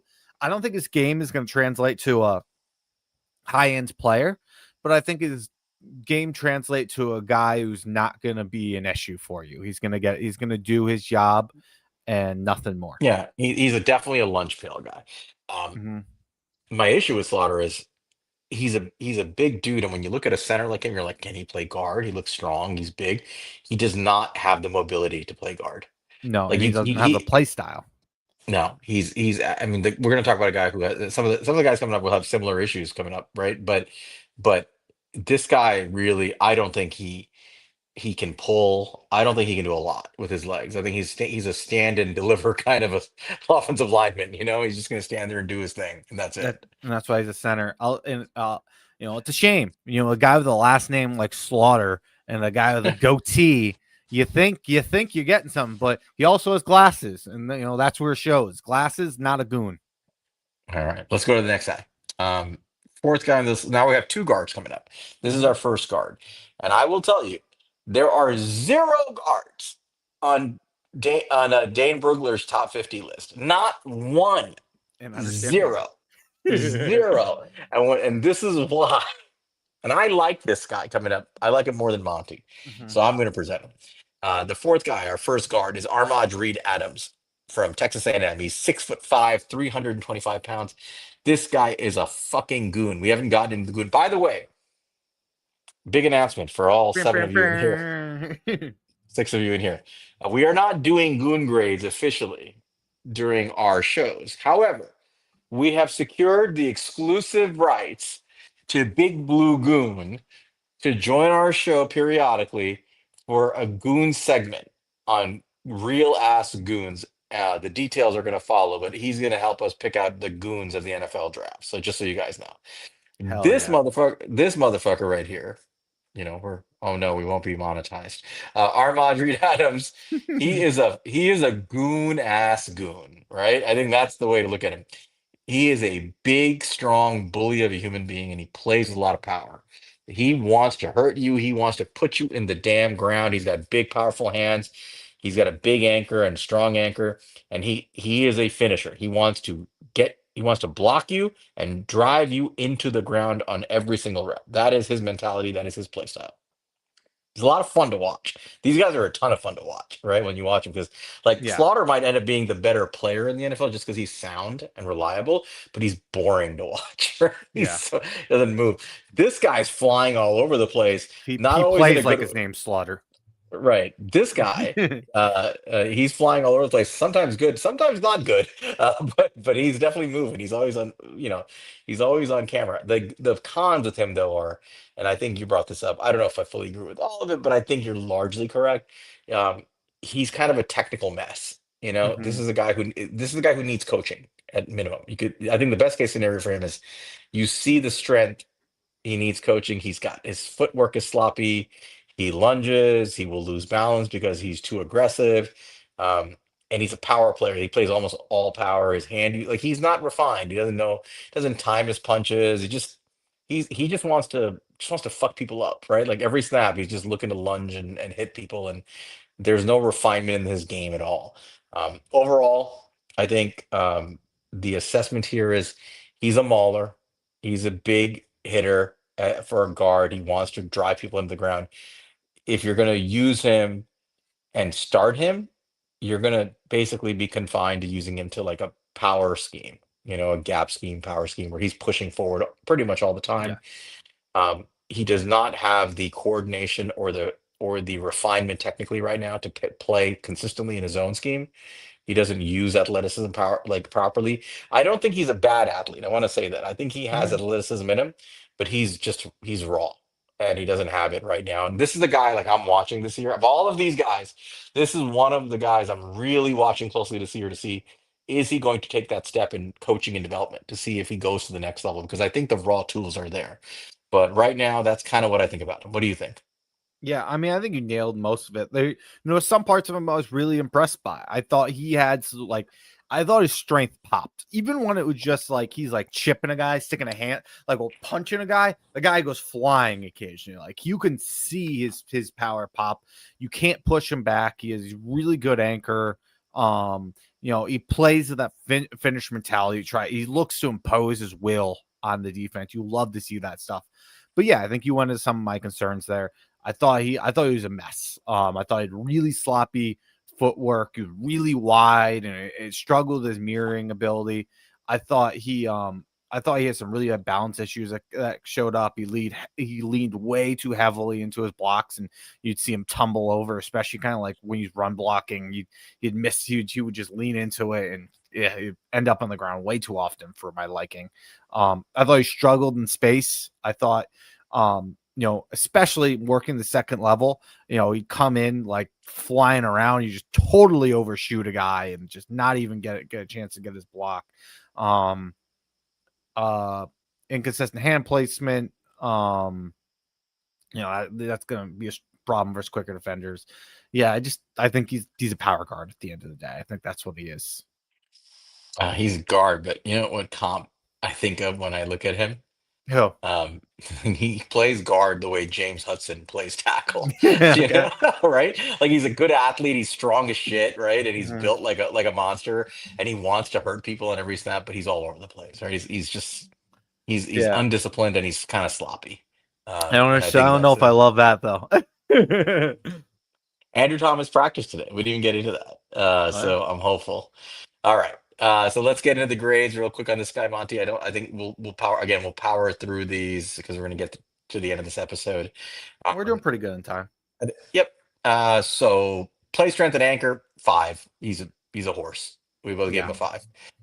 Explosiveness and at the point of attack, we gave him a 4. I thought about giving him a 5 here just because he does explode off the snap, He, but mhm. go ahead. Go No. ahead. Why'd you get? Yeah. No, I was just gonna say, like, I just left a little bit room because he had, he has the strength and he has decent explosive on a slap, but I don't think he has like the like a Ike Aquanu. When he came out, I would have given him a 5 because he's a guy who kind of came with that explosiveness and kind of like match with some of that like quick off the snap like level. Like it was just a He had little. better. He's just not quite as quick off the snap. That kind of takes these guys off guard. Icky had better timing. Like he could Yeah, almost time the snap perfectly, and with his raw strength, it looked perfect with his explosiveness. This guy is again, he's raw. His timing is not quite there. yeah. Athleticism, we gave him a 2 because of what I thought about giving him a 3 here. I can't ignore the falling and the footwork. So I gave him a 2, like you did. I'm seeing 3 for here for you. Did I put a 3 here? Yeah. I'm sorry, I'm looking at the wrong one. Yes, I did give him a 3 here, and this is so you gave him a 2. I think you gave it to him for the footwork, I assume. I mean, that was more his balance. I just didn't think he was that great of an athlete. I there was nothing that, I didn't think he was a bad athlete, but I thought he was an underwhelming athlete. And he's not like I huge. He's like it's not like I can write it off because he's 360. It's like he's big, he's 320. Yeah, I'm giving him the 3 on tools here. I do Mhm, see enough where I can see a solid average-ish athlete. But I basically agree with you that it's not on tape yet. mhm. Technique and hand usage, he's a fucking mess. We both gave him a 2. His Yeah. hands are all over the place. Pass blocking, we both gave him a 3 because he is strong, right? When he does, it's funny, right? When he has to anchor down and not move too much, and he just kind of latches onto guys, he's fine. Or he's not moving too much. He's fine as a college guard. He gets the job done. He doesn't really get beat. It's more that I'm watching this guy and I'm like, this guy is going to get fucking obliterated in the NFL. And that's my worry with some of this stuff. But as a college guard, he's good. He's really good. He's like, you look at his numbers, they're not bad. He doesn't have let up a ton of pressure or anything like that. Yeah, I hear what you're saying. I'm going to give him credit for what he did do, but I hear you. Size and frame, you gave him a 3. I gave him a 4. I think he's a pretty big dude. Why did you give him a 3? I think mostly climbing to the second level, I thought he was really bad at. I think that was the I'm main thing. sorry. Are we in run blocking? I'm sorry. I skipped run blocking. Yes, run Yeah. blocking. We both gave him a 3. Okay. Yeah. And then, oh yeah, and then what was the one you were asking about after No, that? we both.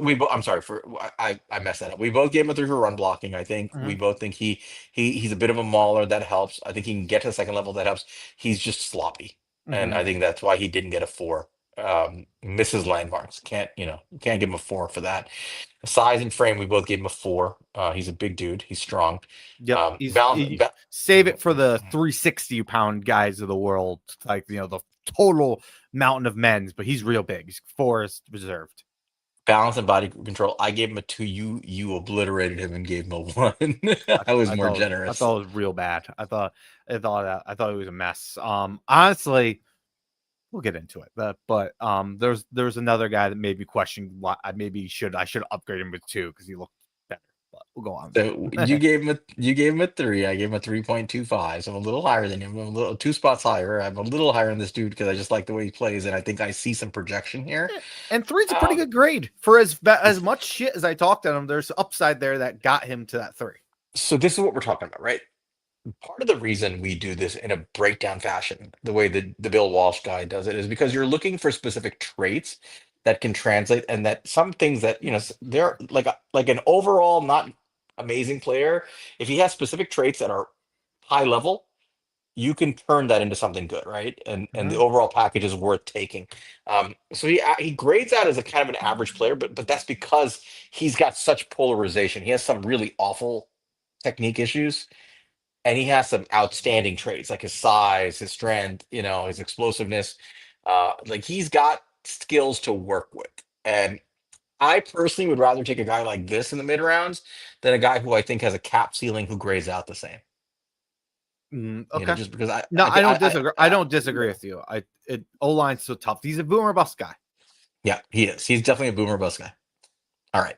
Um, Last guy. Why don't you take us home with the final guard we're reviewing? You're from Yeah. our favorite school to this is absolutely our favorite school to take O lineman from. I didn't want to do it. I wanted to break the trends, but here we go. They all fucking look the same. Jaeden Roberts, guard from Alabama, 6'5", Eh. 327 pounds. Positives. Again, he's a people mover. When he connects, he's capable of displacing defenders to the point of attack, really, drive him back and get some movement. He's a big dude. He's strong anchor against power rush. He's really difficult to walk back once he's kind of set. All right, let's go into the cons. The negatives, his hands start way too low. He's like down here. And he often finishes kind of like outside the frame, like I was kind of talking about earlier. It's a lot of something I saw last year, some guys we looked at. It leads to poor placement and loss of control. He's a heavy, heavy, heavy leaner who ends up on the ground constantly. Slow Getting feet. PTSD listening to this shit, but keep Yeah, going. he's worse. He's slow feet and limited athleticism makes him a liability in space when adjusting to quickness. He's more of a catcher and a puncher in pass protection. He'll kind of get the guys and just catch them. He doesn't punch them. And he whiffs on way too many blocks due to his timing, balance, and hand placement issues. He will lean, miss his punch, and fall flat on his face, and guys will get right by him, whether it's run protection or pass protection. I thought he was a total fucking disaster when I watched him. I don't see it at all. What about you? I thought he sucked. I'm going to be really honest, dude. He's just another Alabama offensive lineman. And they have for years, and this obviously he was a Nick Saban recruit. These guys were recruited to just be bigger than everybody else. That was Mhm. it. That was the Alabama strategy for years under Nick Saban. Just get the biggest Southern bastards you can find and put them on your freaking O line and let them move people, and that's all he is. He's just a big dude, but his technique is terrible. He's not a good athlete. He misses. He falls down. Like this is a disaster waiting to happen. I'm sorry. Like I hate to say this about a kid, but this is not a guy I want on my team at all. Um, no athleticism, just raw power that he doesn't even harness properly. Right? Mhm. He's all over the place. He's lost out there. I did not like him at all. I'm going to jump into the grades, man, because I think that tells the story. So, play strength and anchor, we gave him a 4. He's a big, strong dude. Both of us Mhm. gave him a 4. Anchored I well. think I think we had almost. I think we did have almost identical. Maybe we had identical grades on him. I think we Explosiveness did. and power protect. Explosiveness, average 3. I mean, Mhm. at the snap, he's okay. It's Mhm. everything Yeah. that happens after the snap that's bad. If he lands his hands on you at the snap, he's good. His athleticism was a 2. I mean, and I think we both could have given him a 1 here. Like he does not move, dude. Like Mhm. he has lead feet. He's at least big though, so like I He give him a covers little bit of a space. break. Like if somebody looks like him at 300 pounds, they're gonna be a 1. You know what I mean? I gotcha. Hand usage was a 1. These are Yeah, his hands. awful, There's a lot awful, of this, right? and Like he I like, misses yeah, all the time. He he's always misses. he's moving all over the place. Pass blocking 2. He just misses too many pressures for a guy his Mhm. size. Guys get right by him. Speed rushers, like one gappers, they fly right by him. Mhm. It's His not good. stats weren't terrible, like 10 hurries, 1 sack. I wasn't awful, but I don't know. I saw In it looked college, terrible. Yeah. yeah, you see it. Like I mean, in in the pros, those guys are getting to the quarterback. And Mhm. that's the problem. He's a guard. You have to leave him on an island, right? You can't have help for him on every damn play. Um, run blocking adequate 3 just because he's strong, and if he does land his hands, he can be a drive blocker. Like he can be Yeah, very good at driving and opening up running lanes. he's definitely a guy who I could see being a solid run blocker in the NFL if he got the Yep. chance to be on the field. We both give him a 4 for size and frame. Again, he's a big dude. Mm-hmm. Body control and balance, we both gave him a 1 because his ass is always on the ground. He makes me potentially want to give our last guy a 2. I'm not going to up a grade just because one guy's worse, but he's worse. Right. So we both came in at a 2.5. This is a below average NFL player, and I honestly, that even feels coming too It, close to an average player. He's it, not. I it wouldn't touch this guy. he has the traits. That's why he's gonna get taken, and that's why he ended up high. He has traits that people look for. But Not the we aren't only necessarily people, but they're people. I think we're more against this with the Evan Neal experience than most would be.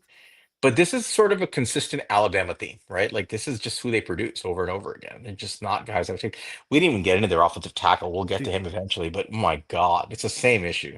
The only guys who seem to work out are like the technical freaks, like the Ryan Kellys of the world, the Landon Dickerson's Leonard Dickersons, the guys who are complete technical monsters. right.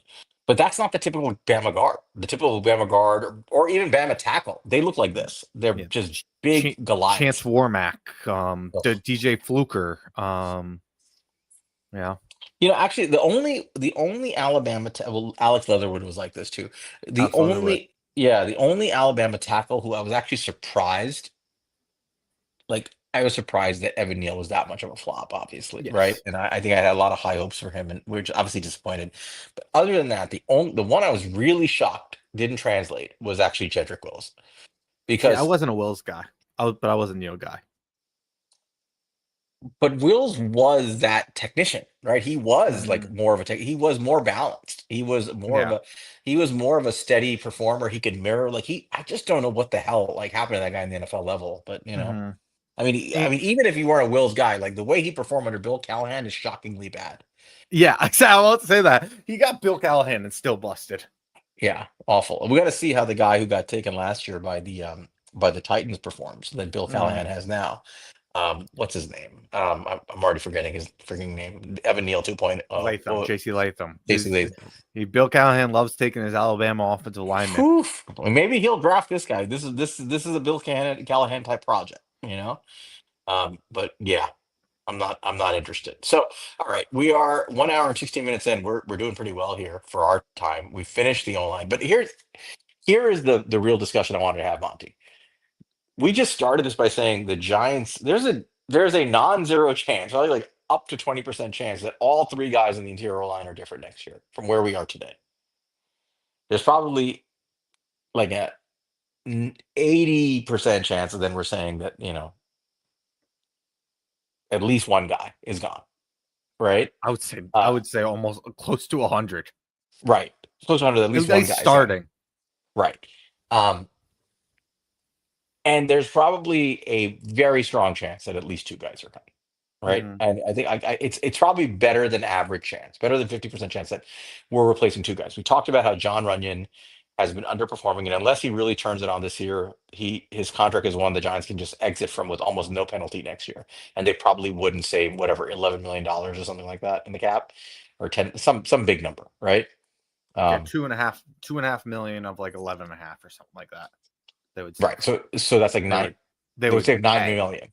Yeah. Right. So they'd save like 9 million on his contract or something like that next year, Mhm. right? Actually, I'm going to pull it up while we talk and just tell you exactly. Um, so, yeah, they would get 9.25 million in savings if they got rid of him after this year. Mhm. Which Um, is enticing if he plays the way he did last year. he's not worth $11 million, right? At the way he's playing, so he's got to No. play better. John Michael Schmitz is on thin ice. Um, he has to take a leap and perform at a consistently high level for them to not draft over him or not get a veteran over him. Yeah. He Um, needs to at least I get to like a slightly below. If he can get to slightly below average with all these other needs, maybe he can stick around because they got to do other stuff. I think he has to be I think he has to be above average. I think he has to be a top 15 graded out. How whatever system they use to evaluate Hmm. their centers, I think the center class is okay in the draft. I think there's always guys in free agency who can play at that level. I think he has to be above average for him to retain his job, honestly. Yeah, I wouldn't I don't disagree with you, but at the same time, if all these positions either replace, don't forget Jermaine Illumino is a free agent. He might just benefit enough from that if they're like, all right, we can get by one more year at this guy if he can improve a little I'll get to Illuminor in our bit. discussion. And then obviously you know GVR, he what is he 35 now? He's older. Oh, we're losing Monty because I think his dog is attacking or something like that. Was that your dog? Do we lose you because your dog entered the room or something? No, no, no, you're good. All right. I think he's like 34 or something like that. He's old. He's up there, right? But you made a good point that he's probably the best out of the three. And Hmm. it's he might be the only one that gets retained for next year to be on the team, and who knows. But he's 34. We just went over what are probably some of the better prospects in the class. Now, granted, it is September 3rd. It's very, very early. Clearly, guys are going to rise. And I will give you a preview. The offensive tackle class is very strong, Yep. very strong. And And there are guys in the offensive tackle class who will be told to convert to guard, and they will push these guys down for sure. yeah, and there, and there's like we talked about two guards because we couldn't talk about all centers. There were centers that were left off of that list. There's That are better than these guards for sure. likely like I didn't watch, but like there's a kid from this kid from Alabama. We'll see. We don't Hmm. have great love for the Alabama guys, but Brailsford is going to be an interesting guy. I need to look more into. There's a kid from Oregon, Lalalu or whatever, something like that. He gets a lot of love. So, there's guys. Yeah, absolutely. So look, I think there's almost a near certainty the Giants are drafting at least one interior O lineman of some sort or a tackle that becomes an interior lineman. I think that's almost a guarantee at this point, right? In Hmm. this upcoming class. But what we're getting at is this is not a very strong class. If you're looking at just pure interior offensive line, they're going to have needs. They're going to have to pay money here. I don't know how they get around it, right? I think they're going to have to pay for a free agent or two to come in and keep trying to take another swing on the O line. That is my conclusion after this review. That Hmm. with yeah, granted, we have a whole college football season to go. When some of these tackles will become guards, and some of these guards will become better, and we haven't even heard of them. They're going to rise, right? That's going to happen, right? By the end of the season, it'll be a different group. But when you're starting with nothing, the odd that you have a large number of options to fill the position later is not high. And I think it almost conclusively gets you to the point where if you're Joe Shane, you need to start thinking about getting your guard positions locked up somehow, either through free agency planning, through trades, or paying somebody you already have to bring them back and just make your room better and saying, I have guard flexibility. That's kind of where I am. I have a couple of names here to throw out to you because I'm kind of looking at it. Yeah, Get some of your thoughts. there's some interesting ones on the list, actually. So one I didn't even realize first time around, but I'm just looking at it now that I think it could be very interesting. I, I know exactly who you're going to. Who because am I going to? he was coached by Carmen Brasillo, Who's that? Dylan Parham. Dylan Parham was not where I was going, but that's a good one. Go Uh, into that a little so bit. that shout out R0B Rob, our friend who mentioned him to me the other day. He's like, oh, he's a free agent this year. I didn't realize he was a free agent. Dylan Parham was a guard taken, I guess, in 2022. Now I can't believe how the time flies. And Yeah, Flo. he's been a solid guard for the Raiders. Worked out pretty well. Um, Coached by Carmen Basillo, and he's a mid-round pick. I think it was like a fourth round pick, right? So he's done well, and he's going to be a free agent. He's a good interior offensive lineman. He grades out above average, in the PFF grading if you want to use that. But I mean, even you watch him. He's 26. He's a little undersized. But he he's good. Like the kid can play, and quite frankly, like if he's going to hit free agency, he was taken the third round, pick 90 of 2022. Um, he plays a lot of center. Well, he has played center. He plays right guard. He grades out pretty good, man. And I think if they let him go, I don't know if they will let him go, but if they let him go to free agency as a guy who was coached by Brasillo for a year, for 2 years actually. Um, that's a target. Who did you have? A guy that Joe Schoen regretted letting go, Wyatt Teller. Yes, Wyatt Teller, Guy that was superstar. guy was drafted by Joe Schoen, didn't crack the starting lineup, and got traded to the Cleveland Browns and became like an all pro over there. He's going to be a free agent. That's a guy I And noticed. Wyatt Teller's what, 31, something like that. He's not. He's Yeah, not. He's he's older, almost but he's not like. 32. Okay, I mean he's old. He's kind of like what GVR was a couple of years ago, right? Like he's But that he's a better veteran. player than GVR ever He was. is, and he probably has a few years left in the tank. So that's an hmm interesting one. Yeah, it's kind of like when like the Ravens got Kevin Zeitler, something like similar to that. Or when we got Kevin Zeitler, honestly, Yeah, like I maybe. think it's similar to that. But no, I agree. So Wyatt Teller is a guy to watch. I agree, and he would be a great. He's actually 30, dude. He's only Is 30. he? Oh, maybe it Yeah, was maybe that's his age when his free agency that I'm looking at. right. He'll be 31 when he gets there. But Yeah, I mean, this guy's he's been all pro before. hmm So he's a good player. Who else did you have on your list? I mean the big one is Tyler Linderbaum. Of You, course. that would be the guy who spend money, and I'd be willing to go $20 million for Tyler Linderbaum. I don't care that he's not technically like a positional value. Get me in, get me a top 3 player at their position in free agency. I will take that, like for offensive line, and I will pay that. Um, let's see. Oh, another one. A guy I know you and I both advocated for. We weren't really talking too much back then, but I know from our conversation we both advocated in this draft Mhm. is Andrew Thomas's good friend Jamari Sallier Right. is a free agent. I know he would be advocating for that. We'll see what type of pull I mean, Andrew Thomas has he's by then. more of a depth player unless they suddenly see him as a starter. He's a backup there, but he was a starter, and but I think he's been pushed down with all their acquisitions over the years. I'll say I don't follow it too closely, and spot tracks estimates are usually pretty bad.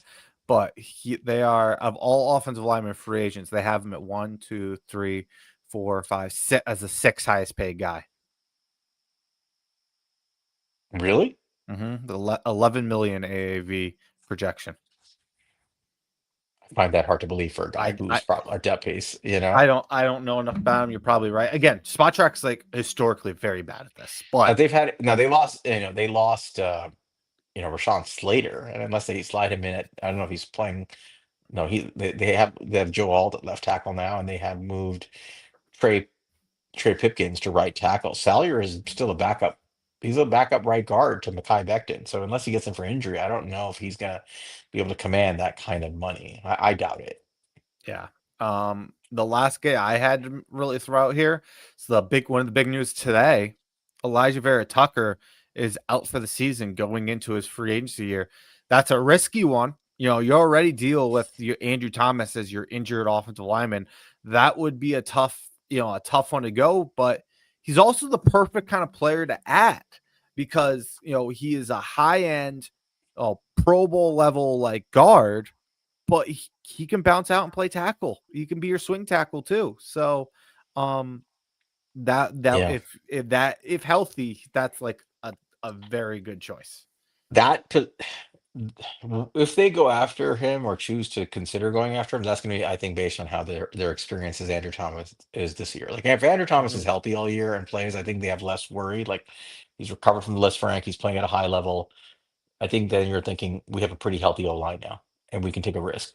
But if Andrew Thomas misses significant time, I don't know if they're going to want to spend significant money on another guy with the exact same issues, right? So, Mhm. but you're right. I mean, of everybody in the list other than Linderbaum, he's the best player pound for pound, Yep. right? I think at his age, his upside, um, he was the guy the Giants were probably going to draft if they didn't trade down from 12 to 20 in 2021. Yeah, that's what you Reports are heard. they were going to take not Rashawn Slater, not Micah Parsons, but actually Elijah Vera Tucker, Yep. which would have been comically bad, even though he's a Yeah. good player.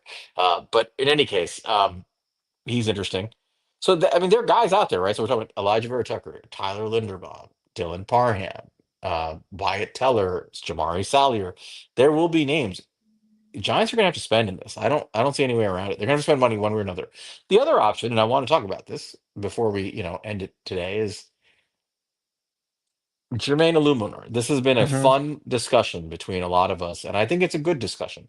Yeah, Jermaine Illuminor was signed for what, 2 years, 15 million, something like that, right? something like 14 that. Yeah, million. really good deal. Crazy good deal. And he's played at a top 15, top 16 right tackle level. I think that's fair to say, Mhm. right? He's been 100%. an above average, not elite, but an above average NFL right tackle, which is no small feat. That's a big Agreed. deal. Agreed. He's 30 years old. He's a solid citizen, reliable, plays every week, right? Plays left tackle, plays right tackle when you need him to, plays right tackle very well. He's coming up on free agency. He definitely wants to get paid, no doubt. Why wouldn't he? Mhm. Um, he's going to want an extension, obviously, or he'll want to hit free agency. Obviously, in my opinion, he's a guy that, if you remember, when the Giants signed him, their thought process was he's playing guard for us because we think he'll be a good guard. Now, you could agree or disagree with that assumption, but they thought, and this is obviously Carmen Brasillo saying, "Oh, this guy can be a good guard for us. I know him, right? He was his Yeah. player in Vegas, but he can also play tackle." And we at the time we wanted Onwenu, who Yeah. and they got the same prototype of player who ended up being the better player the last 2 years, Yeah. right? They got the right one. Mhm. He can play guard. He can play tackle. He will be position flexible, and I think he's the kind of guy that once he gets paid, I think he'd have zero problem doing whatever for the team, right? I think Agreed. that's what to be honest, I think he would do it now. If the Mhm. situation arose and they said, "Look, we have an injury in the interior. You're our best option there, so we can move Marcus Bowe to right tackle. Would you do it?" I think he would say yes, right? Mhm. And even in a contract year, he's a good citizen. He's going to want to get paid. High end for a guy like him. I agree with you. Super high end, 20 million a year, Mhm. right? A starting right tackle. I Is mean, that who was the guy who just got paid? There was a right uh, tackle who just got paid. it was the guy from was it the guy from was it the Falcons player? I can't remember. Some I Um forgot, I, but he got like paid 22 million like today today? or yesterday or something. Who was it? It You was you actually keep talking. I'll try to look it up. was it Luke Gadecki or Taylor Moton? Taylor Moton probably, right? Because he signed for 2 years, 44 million. So Yeah, that's I think 22. that was it. Yeah. Yeah. But Taylor Moton's a better player than him. Oh, Luke Gedeke might have been who I was talking about too. Luke Gadecki got 4 for 90, Yeah, so he got 22 and a half. yeah, and that's a right Luke, tackle. Luke Gedecki's 25, 26. Hmm. Uh, you know, That's the difference for sure. right. And Taylor Moton is something similar, right? He's about 25, 26, something like that, right? Um, I have to see what his age is. But he's a better player. Taylor Moton's actually no, he's 31. I thought he was younger than that. But he is a better player. But so that's actually a comp age-wise. Hmm. Taylor Moton. But Taylor Moton is, I would say, a better football player. I think he's a higher level player. He got 20 something million. But let's just say, that's what these guys are getting paid, around 20-ish million. Yeah. The question is, what do you do with it, right? Like we just said, you have all these needs coming up on the O line. He's a reliable starter at a position where we have not had a lot of stability and reliability. Do you pay him? And what do you pay him? And how would you Mhm. approach it? Let's forget about our disagreements on the overall issue. You're Joe Shane. You're looking at the draft. You're talking to your scouts, hopefully. You're looking at the landscape of college. You're looking ahead and saying, I need to secure some of this O line stuff for the future. How are you approaching the Jermaine Illuminor situation? I'd approach him. I'd absolutely approach him for a contract, but I would try to get him at the price I want to get him for. I would come at him and bring some of a comparison I brought up the other day was Morgan Moses. Morgan Moses had like almost the exact same like PFF numbers, which do get you thrown around in negotiations, and agents hate when people do it, but they do get thrown around in negotiations. They had almost the exact same like grades and whatnot. And he's an older guy. Morgan Moses is older than Jermaine Illuminor, but It's you know, 34. yeah, and once you're and Taylor Moton's going to be the argument back because hey, he's closer. He's Taylor Moton's age, not Morgan Moses' age. But when you get to this older age, it's harder to secure those big contracts. I would come in, 12, 15 million and see if I could lock him up around there. I don't necessarily know if he would take it, but I would come there. And then, but my point is what I've been we've been discussing in the spaces is if I'm paying top dollar to get it done, I'm not doing that today. because I don't see any incentive for me to do it today. I could, because there is incentive to waiting this out. I'm willing to do it because I think it's a beneficial thing to just get it done and So get it define done top for the right dollar. price. Define the value at which you're like, I just rather not negotiate with you right now. 20 to 22 million, probably. Okay. So you start. Let's say you start with. I think he'll seek a 3-year extension, is my guess at his age. Mm-hmm. Um, and you, I don't think 12 is realistic. You could throw it out there, Yeah, I but mean, just might be more of a starting point type of thing. Using it based off of if you base off Morgan Moses' contract, I'll give you a little more, you're a little younger type of thing. Da da da. We but let's paid say you you're. 7 million last let- time. let's be a little bit more serious about what he's looking at the market, right? Mm-hmm. Um, hey, Jermaine, you're a good player. You're a good teammate. We want to keep you here, but we want to lock this up before Mm-hmm. the buy. You call his agent, who happens to be David Mulugeta, by the way. Oh Um, so boy. so one of our maybe one of our dog friends can help us with this issue. Yeah, But we want to keep you here. We want to remove the risk that you pose to yourself by playing this year, right? Whether it's moving positions, maybe getting hurt. We want to give you guaranteed money and a signing bonus right now. But the deal we're offering you right now today is 3 years, 45 million, and we're going to guarantee you 25 million of that or something along those lines. You start with that. What do you think he says? That's his agent. That's who he is. He's seeing what people are signing for. What do you think the odds are that Illuminor would start working within the framework of that deal, I think it would come out with Taylor Moton's deal. the 22 a year, right? Mm-hmm. But do you think he would come back, or he would say, I'd rather wait till the I think offseason? I think he wants to be here. Okay. So he'll come back and say, I want 3 years, $67 million. And you Mm-hmm. say, no, that's too much. We're 20 million apart here. You got to work with me. Mm-hmm. Let's split the difference somehow, right? And you don't want to go directly to the middle. You want to go a little less than that. So you say, all right, we are at 345. You're at 367. How about we go to 352, right? Um, something like that. And now we're at a little over 17 million a year. And we're going to guarantee you 30 million. Mm-hmm.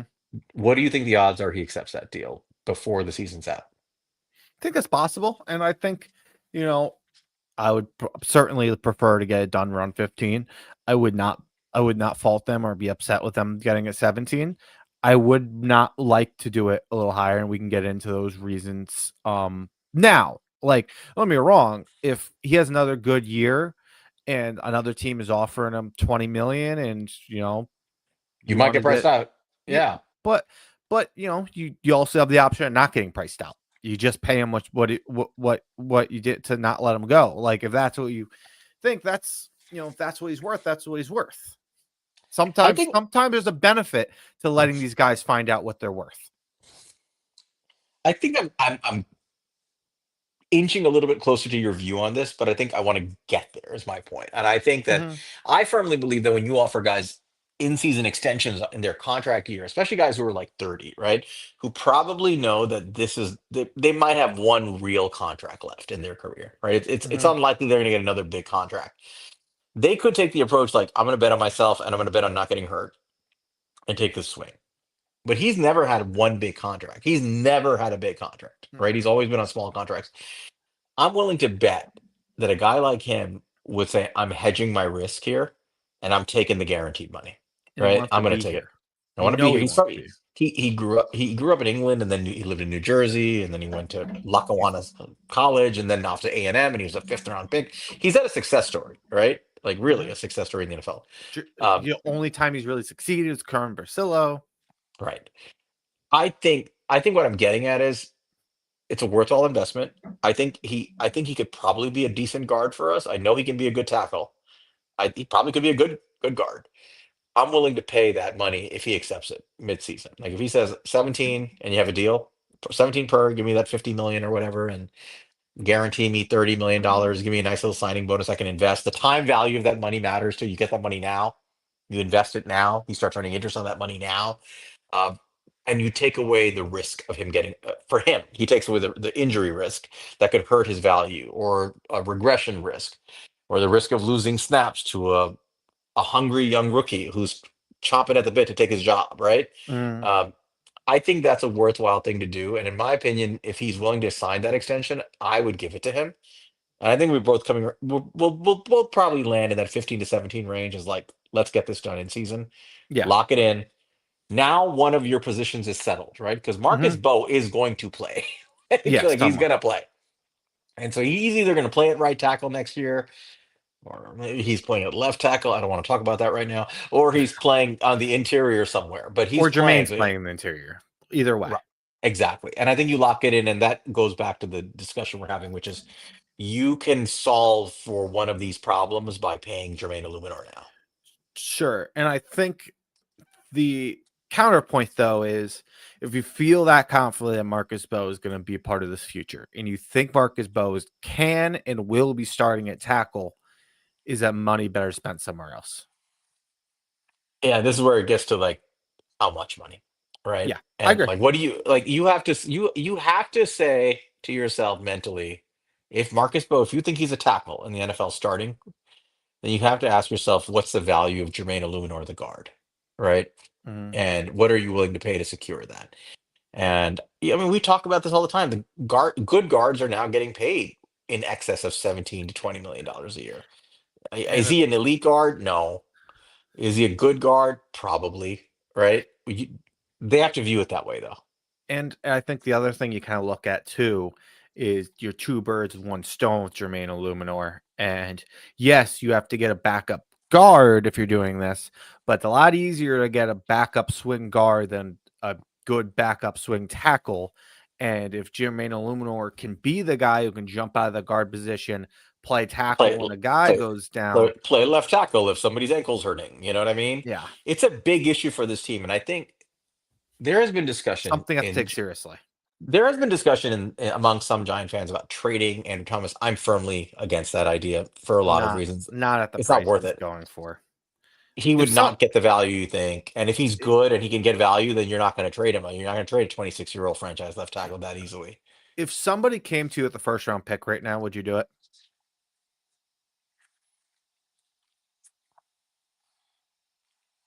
Yes. That's probably where I would too. I've been pretty firmly against it, but him again, like I'm worried. I'm genuinely worried, and I wouldn't feel good about doing it.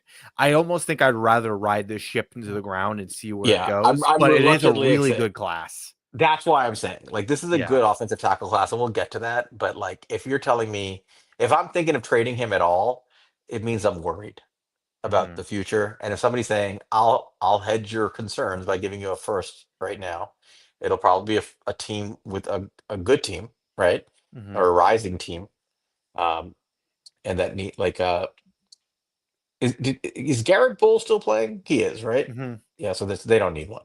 But like I don't know who would do it. Some team would do it. Texans. The Texans. Texans, the Texans are a team that's going to be in need, right? And what if they came to you and said, "Hey, we're going to be picking 26th or whatever, but you want this Hmm. first round pick?" And you can think to yourself, "I can get a starting left tackle at 26 in this draft," you know, Hmm. or I can at least have another first round pick depending on where I draft, and I can take Yeah. a left tackle. Yeah, I think I would consider. I would at And least strongly consider it, but I that's the think bar, I agree. I think anything shorter of that, I understand that not taking, let's say, a second and a fifth means that I'm could be lighting that on fire essentially and be getting nothing instead of getting that. But I am okay with that. I am okay with riding this investment into the ground because I know what Andrew Thomas can bring to this team. And if he ends up being worth nothing and he can't play anymore, then I took that risk and it is what it is. right? There's a lot that goes into that discussion, but overall, I think trading him is a very improbable scenario I right agree. now. But I think paying when you pay Jermaine Illuminor, you hedge your bet on the interior and you protect the Andrew Thomas investment, right? It's your Mhm. like in fantasy, right? It's your handicap, right? It's your Yeah. protection Yeah. for Your against risk. I handcuff. mean, your handcuff, whatever you call it, or you play fantasy. I don't play that shit. I don't know what you but I think it's a smart play, and I think when you start adding up the potential ways Jermaine Illuminor adds value to your organization, definitely a good starting right tackle. can be a serviceable left tackle to a good left tackle potentially, and a good guard, reliable, wants to be here, knows your coach, could be kind of like a coach on the field because he knows the system so well with the other young Mhm. players. He brings a lot of value to the organization. Good So teammate. Kayvon yeah, Thibodeau calls him Fat Boy. right. That they love each other, right? Or Yeah. maybe he just thinks he's a fat ass. I don't know. But whatever it is, Kayvon Thibodeau finally lost enough weight to call other people tubby. I love it. But um, bottom line to me is when you add it all up, this should be a priority. They should try at least to work out a deal for Jermaine Illuminor. And I think that where we're talking about the numbers, I wouldn't be shocked if I'm hoping we hear at some point during the bye or whatever, hey, the Giants have been talking to him and they've agreed to a deal for 3 years, 50 something $1 million, and they just locked him up. And you Yeah. can you can mince a little bit here and there about like what the overall value is. Did you pay too much, you pay too little? But I think the value he brings your organization is immense. And it would be really good business to lock him up, in my opinion. It would be nice going into this free agency saying, hey, we have 3 offensive linemen on this line set, and that doesn't include John Runyon, John Michael Smith, or Van Roten. Well, and quite frankly, if you do that, you can bring back GVR, no worries, right? You're like, "All right, If he I'll give wants you to keep playing, yes. if he wants to keep playing, give him a couple $1 million, he comes right back, and now you have four. And now Mhm. you can draft it over these guys. You can take that money you save from, quite frankly, you're transferring some of the money from Runyon. Runyon to Mhm. Illuminar, and then you Yep. can take some of the rest of that money and you can apply it to another guard or something or a Yeah, I don't. center. I think if you move on from Runyon, it doesn't preclude you from going after a Linderbaum, which I'm not necessarily convinced they're going to let Linderbaum go. I think they'll end up figuring something out. But if he does get let go, I am going all in on that one. So, I mean, the reporting, for those who don't know right now, is that the Ravens are not willing to go to $20 million for Tyler Linderbaum, which is to me crazy. Yeah, Like and that's an organization I respect a lot, but I'm wondering, like, what are they thinking here? they Is this just a negotiation ploy? What is this? teams don't respect centers. I think that's what it comes down to. And they're probably looking at the class and saying it's a good center class. We can get somebody. And Mhm. listen, if you don't want, we got to spend our money elsewhere. We're gonna have to. They're gonna work out an extension with Lamar pretty soon, which will probably free up some cap And, space. So they still got to pay him. They and they're have not going to tag Roquan. him. They have Roquan under contract. Zay Flowers contract's coming up pretty soon Hmm. after this year, I believe. Right. Um, Isaiah Likely, I believe they just paid, and then he got Yep, hurt, but they just paid him. I think so. Um, Or yeah, did they just talked about it? Did they pay him? he signed and got hurt like the next day. It was Okay. insane. Um, I know Ricky talked about it. I didn't remember seeing if I saw it or not. I'm pretty sure that's what happened. Then he signed and got hurt the next day. Zay Flowers, you have to pay. They're gonna pay Zay Flowers, I imagine. They have linemen that they have to pay. Um, yeah, I mean they're defensive players. I mean Jason Owa or Hmm. Owa is a guy that they're gonna have to decide on what to do with him now, right? Like he's coming up on a deal. I don't Hmm. think they extended him. I don't, Mm-mm. if I'm not mistaken. And Uh, he had a good year, and he's going into a contract year. I could see him having another good contract year. Like, they're gonna have to make some decisions, and maybe they've drawn the line at like, hey, we are not going to be able to. Yeah, he's playing on a 50-year option this year. Oh wait. So mhm. somebody is going and, to not be on that and team, right? So and know who's not playing on a 5th-year option? yeah, Tyler Linderbaum, because they right, decided it was too high. right. Oh, did And they that, not exercise it? nope, they said it was too high. Oh, I did not realize that. Yep. Okay, I thought they still had the 50-year option. Nope. Okay, He would have another year, but they declined it because it was too high. Because it was too. They thought it was too high for a center. It would have been who is? 20. Hold on, It would have been $23.4 million, I am curious now. Who is their backup center? Do they have a plan behind them right now? Let me see. Did they draft anybody? which is Their very backup high. center is Corey But Bullock. They're but trying to they've win the all. Super. So they're not going to trade him, right? They're not that crazy in season because they're trying to win a Super Bowl. You're not going to trade Mhm. Tyler Linderbaum in season, But right? but they're not going to tag him. What's the tag for 10 centers? Let's say. Let's say. Maybe they would. I doubt it's $20 million.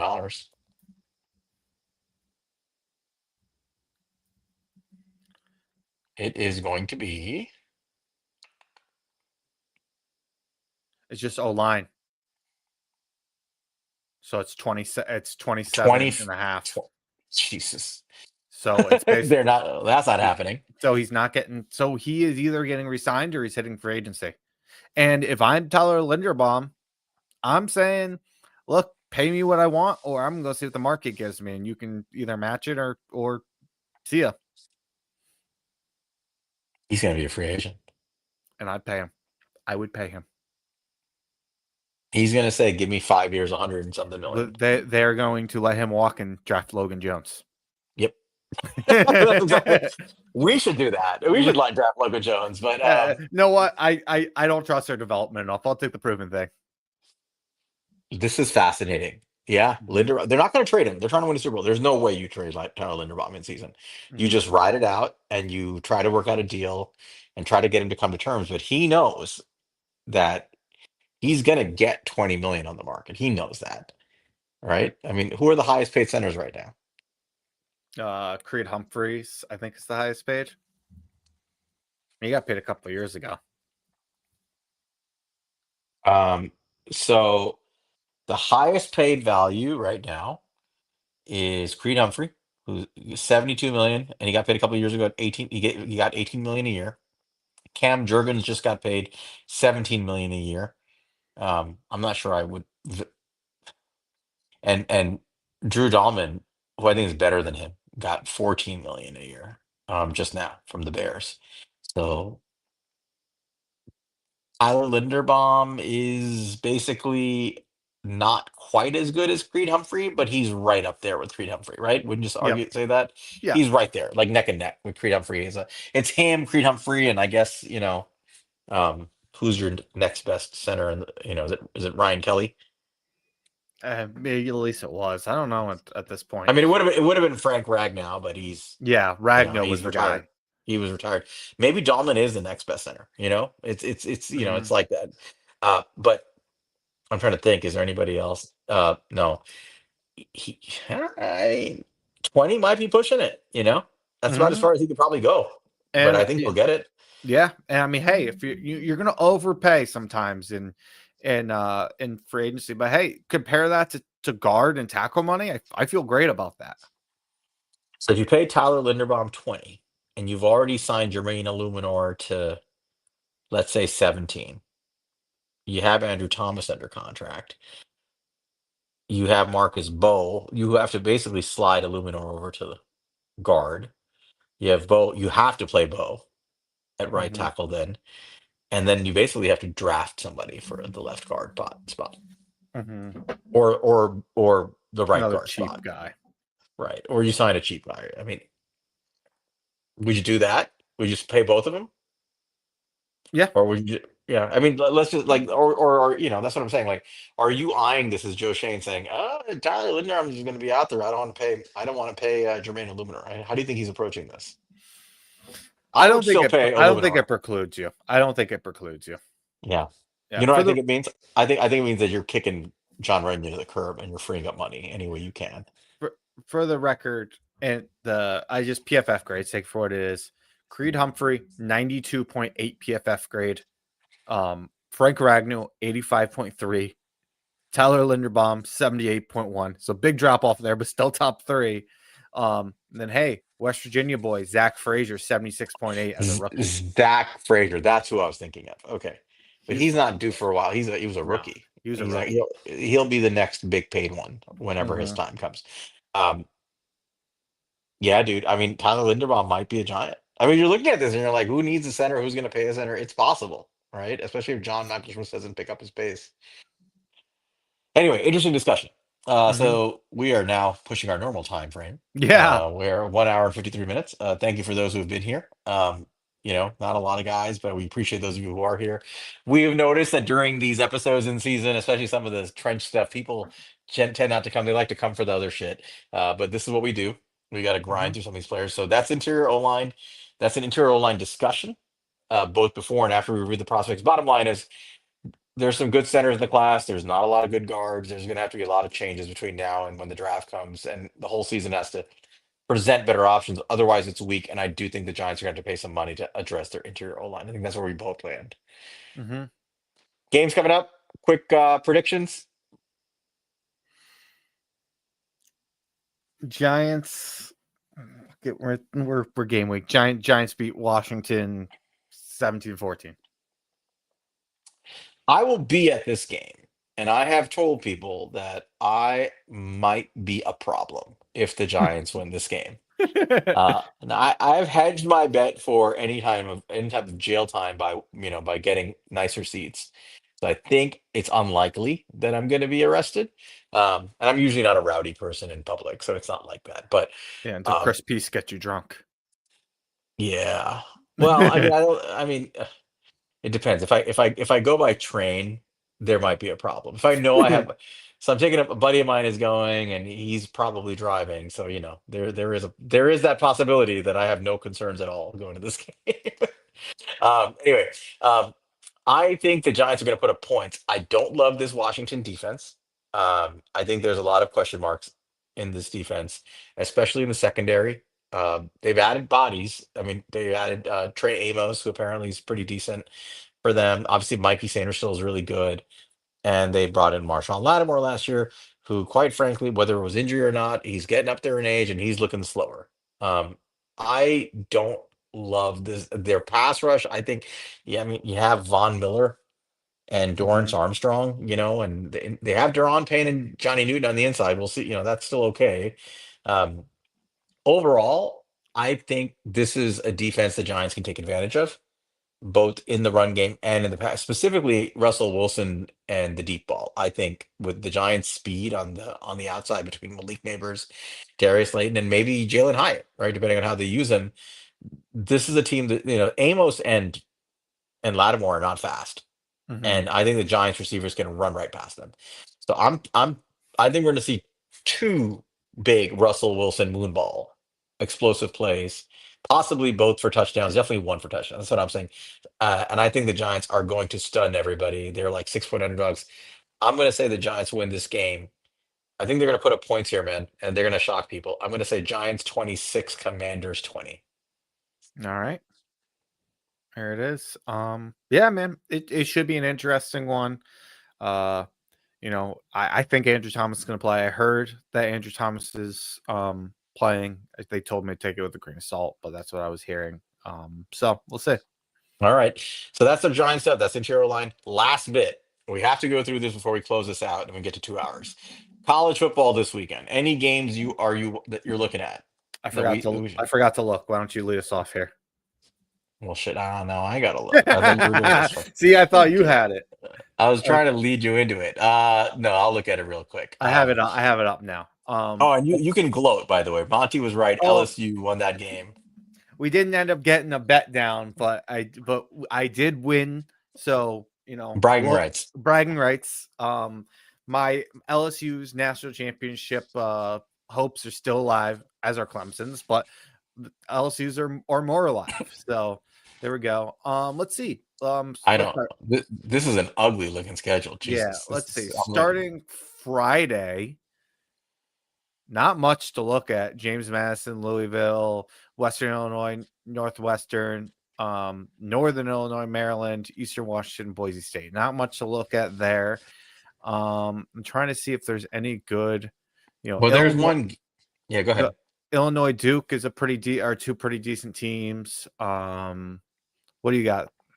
I mean, it's not a great game, but a game that I think is worth watching. I see one good game. So certainly a 7:30 game on Saturday night is Michigan at Oklahoma. That should be fun, actually. Michigan has a phenom, true freshman quarterback, um, Alex Underwood. I'm sorry, Bryce Underwood, who is now what is he? The kid is huge, dude. He's like 18 and he's like 6'4", 6'5", 230. Did you see him? Yeah, And he he's can a play. giant. He looks like And Vince Young. yeah, and he can play. Like he's making Mhm. good reads and he's got a good arm, so he's fun to watch. And Oklahoma has a kid who I think is going to quickly become a Heisman favorite quarterback in John Mateer. I don't know if you watched him, but he had a great first week. Mhm. Not the biggest guy, he's like 6'1", but the kid can play, man. He's good. So that's a 7:30 game. Michigan's 15 ranked, Oklahoma 18. That should be a good game. Um, the game that I think, if you're interested in prospects for the Giants, that you should watch is Iowa versus Iowa State. There's some good players on both teams, and that is a game at 12 o'clock. And again, if you want to see Logan Jones play center for Iowa, you can just if you just love that shit and you want to follow up on what we said today, that's a fun game. That's always a good grudge game. Iowa State's the better team. Iowa's always a grinded out game. So if you're looking for the trenches, that's a good one to watch at 12 o'clock on Saturday. Yeah, it's not the best week here, but try to keep an eye out for some prospects. Ole Miss, Kentucky might be pretty decent, but yeah, Not a lot not going on, but no, Michigan seems like the marquee game of the week is definitely Michigan at Oklahoma, so that should be fun to watch. yeah, that should be a good one. And that's in Norman. All right, man, let's close it out. Thank you for those who have been here the whole time. We appreciate you guys as always, who are always here. We love you guys.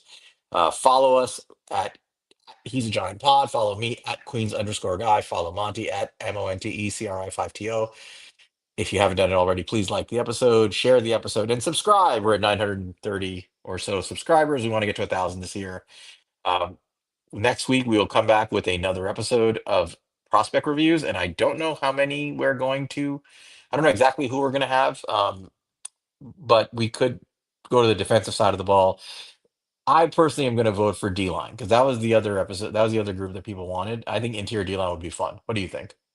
We'll talk about it offline, but I'm not against it. All right, we'll get back to you on that. Until we see you next week, go Giants. Go Giants.